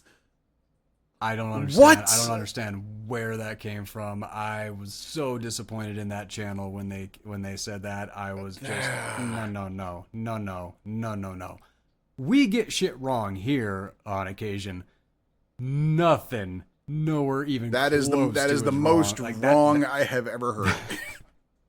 That is the wrong. Flat earthers make more sense than that bullshit. Right? And especially when you're I mean, because that's a movie channel too, so that blew my mind even further. Good Lord. my God. But happy ending. The winking autopilot that takes off with his new lover, and I'm sorry, but the winking on the autopilot was great, and then taking off with the broken airplane, fuck that, you so good. Yes. This movie, okay. Now I need to say this. So let's talk about this. We've got first of all, speaking of Otto the autopilot, the inflatable autopilot, who had who knows how many different iterations because of all the different moving parts. He's winking, he's turning his head and smiling, he's getting a blowjob, he's doing that whole thing. So that's just one thing right there. We've got, as you mentioned, the elongated nose effect on the doctor as he's lying to everybody. We've got, that very, intense landing scene of the broken plane, landing and kind of crashing. We've got all of these airport shots. We've got all of these sets. We've got all of these actors. We've got all of these sight gags. We've got a vulture. We've got, Kareem Abdul-Jabbar. We've got at the very beginning, we skipped over one of the jokes at the very, very beginning when we've got one of those guys that's got the lit up batons where he's directing the plane to go this way. Oh, yeah, right. And someone asks him, hey, where's the such and such? And he goes, oh, it's over there. And he waves his batons the other direction. And the airplane goes through a giant glass window and people running every which direction as this plane goes into the airport. The budget for this movie was only $3.5 million. Oh, wow. What a difference 50 years makes. Yeah. According to Wikipedia. So, grain of salt, but it appears to be cited. But so I'm going to go with it. $3.5 million was the budget of this movie with all of the crazy shit that they did. All of those costumes, all of those one-shot sight gags.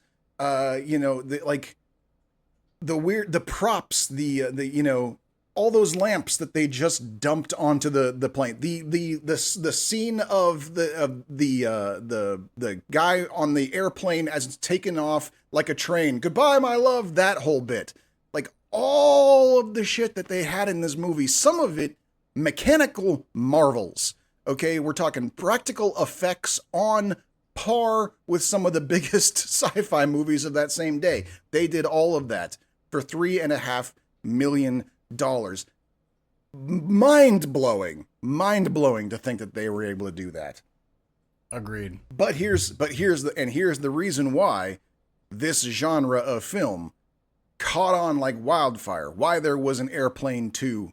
Why there were a Hot Shots. Why there is a Scary Movie franchise. Because for its $3.5 million, its box office was $171 million. Oh my God. This movie made more money than God.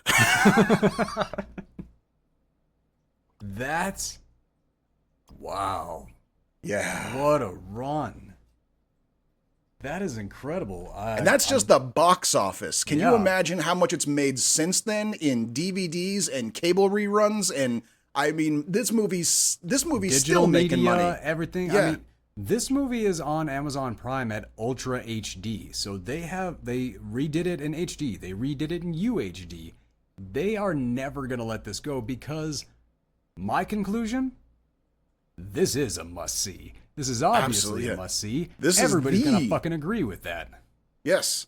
Because like this is the movie of its genre. It's the movie. Like if you liked any of those if you so much as halfway chuckled through any of the Scary Movies, or Don't Drink Your Juice, or the Naked Gun movies, Airplane was the first and arguably the best of the bunch, and it's going to live forever. I think it. I mean, I've seen every one that you listed off. Airplane is the best. Like, yeah. I mean, like Scary Movie may be preferential to some who love horror movies and all of that, and it has all of the tropes of horror movies, and that is why it exists. Right. Spies Like Us, all the ones for that. This is all the ones for planes. But even though this is plane specific, it beats every other one. That's the thing, is like I never saw any of those like airport movies. I never saw any of them. I saw Saturday Night Fever, and I knew of Jaws. Other than that, I got zero of any of the actual references when I was watching this movie as a kid. And I do it's really still want to cover Airport one day. really I really want to see it. just based on this. Based on this and the fact that Dean Devlin told Robert Loggia to watch Airplane on accident when he meant to tell him to watch Airport as inspiration for his character in Independence Day. So I've been wanting to watch Airport since that. Okay. But can you imagine Robert Loggia watching Airplane thinking that's what Independence Day is going to be? You know, it wasn't that far off, honestly. But it wasn't a parody. It was not a spoof like that. Like it no, was like, no, but he did even have like, Quaid even says the line, "I picked the wrong week to quit drinking." So you know, oh fuck my life, he does. Yeah. I wonder if he said that because of what happened between Dean Devlin and Robert Loggia. Because when Loggia showed up and was like, "I watched the wrong fucking movie," that became like a running gag on the set. You're probably right. Right. Oh man, I'm guessing that is my theory. That's my conspiracy theory for this week. I'll subscribe. All right, so that is going to be the main show for episode 17.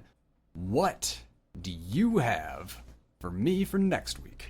What do I have for next week? That is a good question. I've got a few here. I'm not sure which one I want to lead. I'm not sure what I want to lead with. So why don't you tell me what you got, and I'll see if I can pair it with something. I'm launching right into Frequency. We talked about it. We talked about it a couple times. I really want to watch it again. Okay. All right. Been too long. What pairs well with Frequency? Have you seen The Freshman? Describe it to me. Oh fuck, what's his name? I'm totally blanking on his name. Matthew Broderick. It's a Matthew Broderick movie. No, I was thinking The Graduate. Okay. Okay, no, yeah. I haven't seen that. And I think I'm not 100% sure. I'm gonna have to look at it this way, seeing it again now seeing it for the second time after many, many years. It could be that the title of The Freshman is a play on The Graduate. I'm not 100% sure on that. But from what I do recall of the movie, I don't see a lot of combination there. But it's Matthew Broderick and fucking Don Corleone. Marlon Brando? Marlon Brando, yes. Marlon Brando. Damn. In it, Matthew Broderick, basically, he's a freshman in college, he needs work, and Marlon Brando hires him to transport illegal animals across the country for him. Okay, I'm in. Yeah. All right. Frequency is about a magic ham radio that lets a deceased father communicate with his son in the future. It's not a magic ham radio. It's a sunspot. It's a sunspot that the signal is passing through. Okay, spoilers, dick. They figure that out really early on in the movie. Actually, I know, but we haven't got into it yet. I'm still trying to figure out how to do this. Actually, that's something I'm gonna talk to you after the show. Okay, so next week we have lined up is going to be The Freshman and Frequency. Thanks for joining us, guys.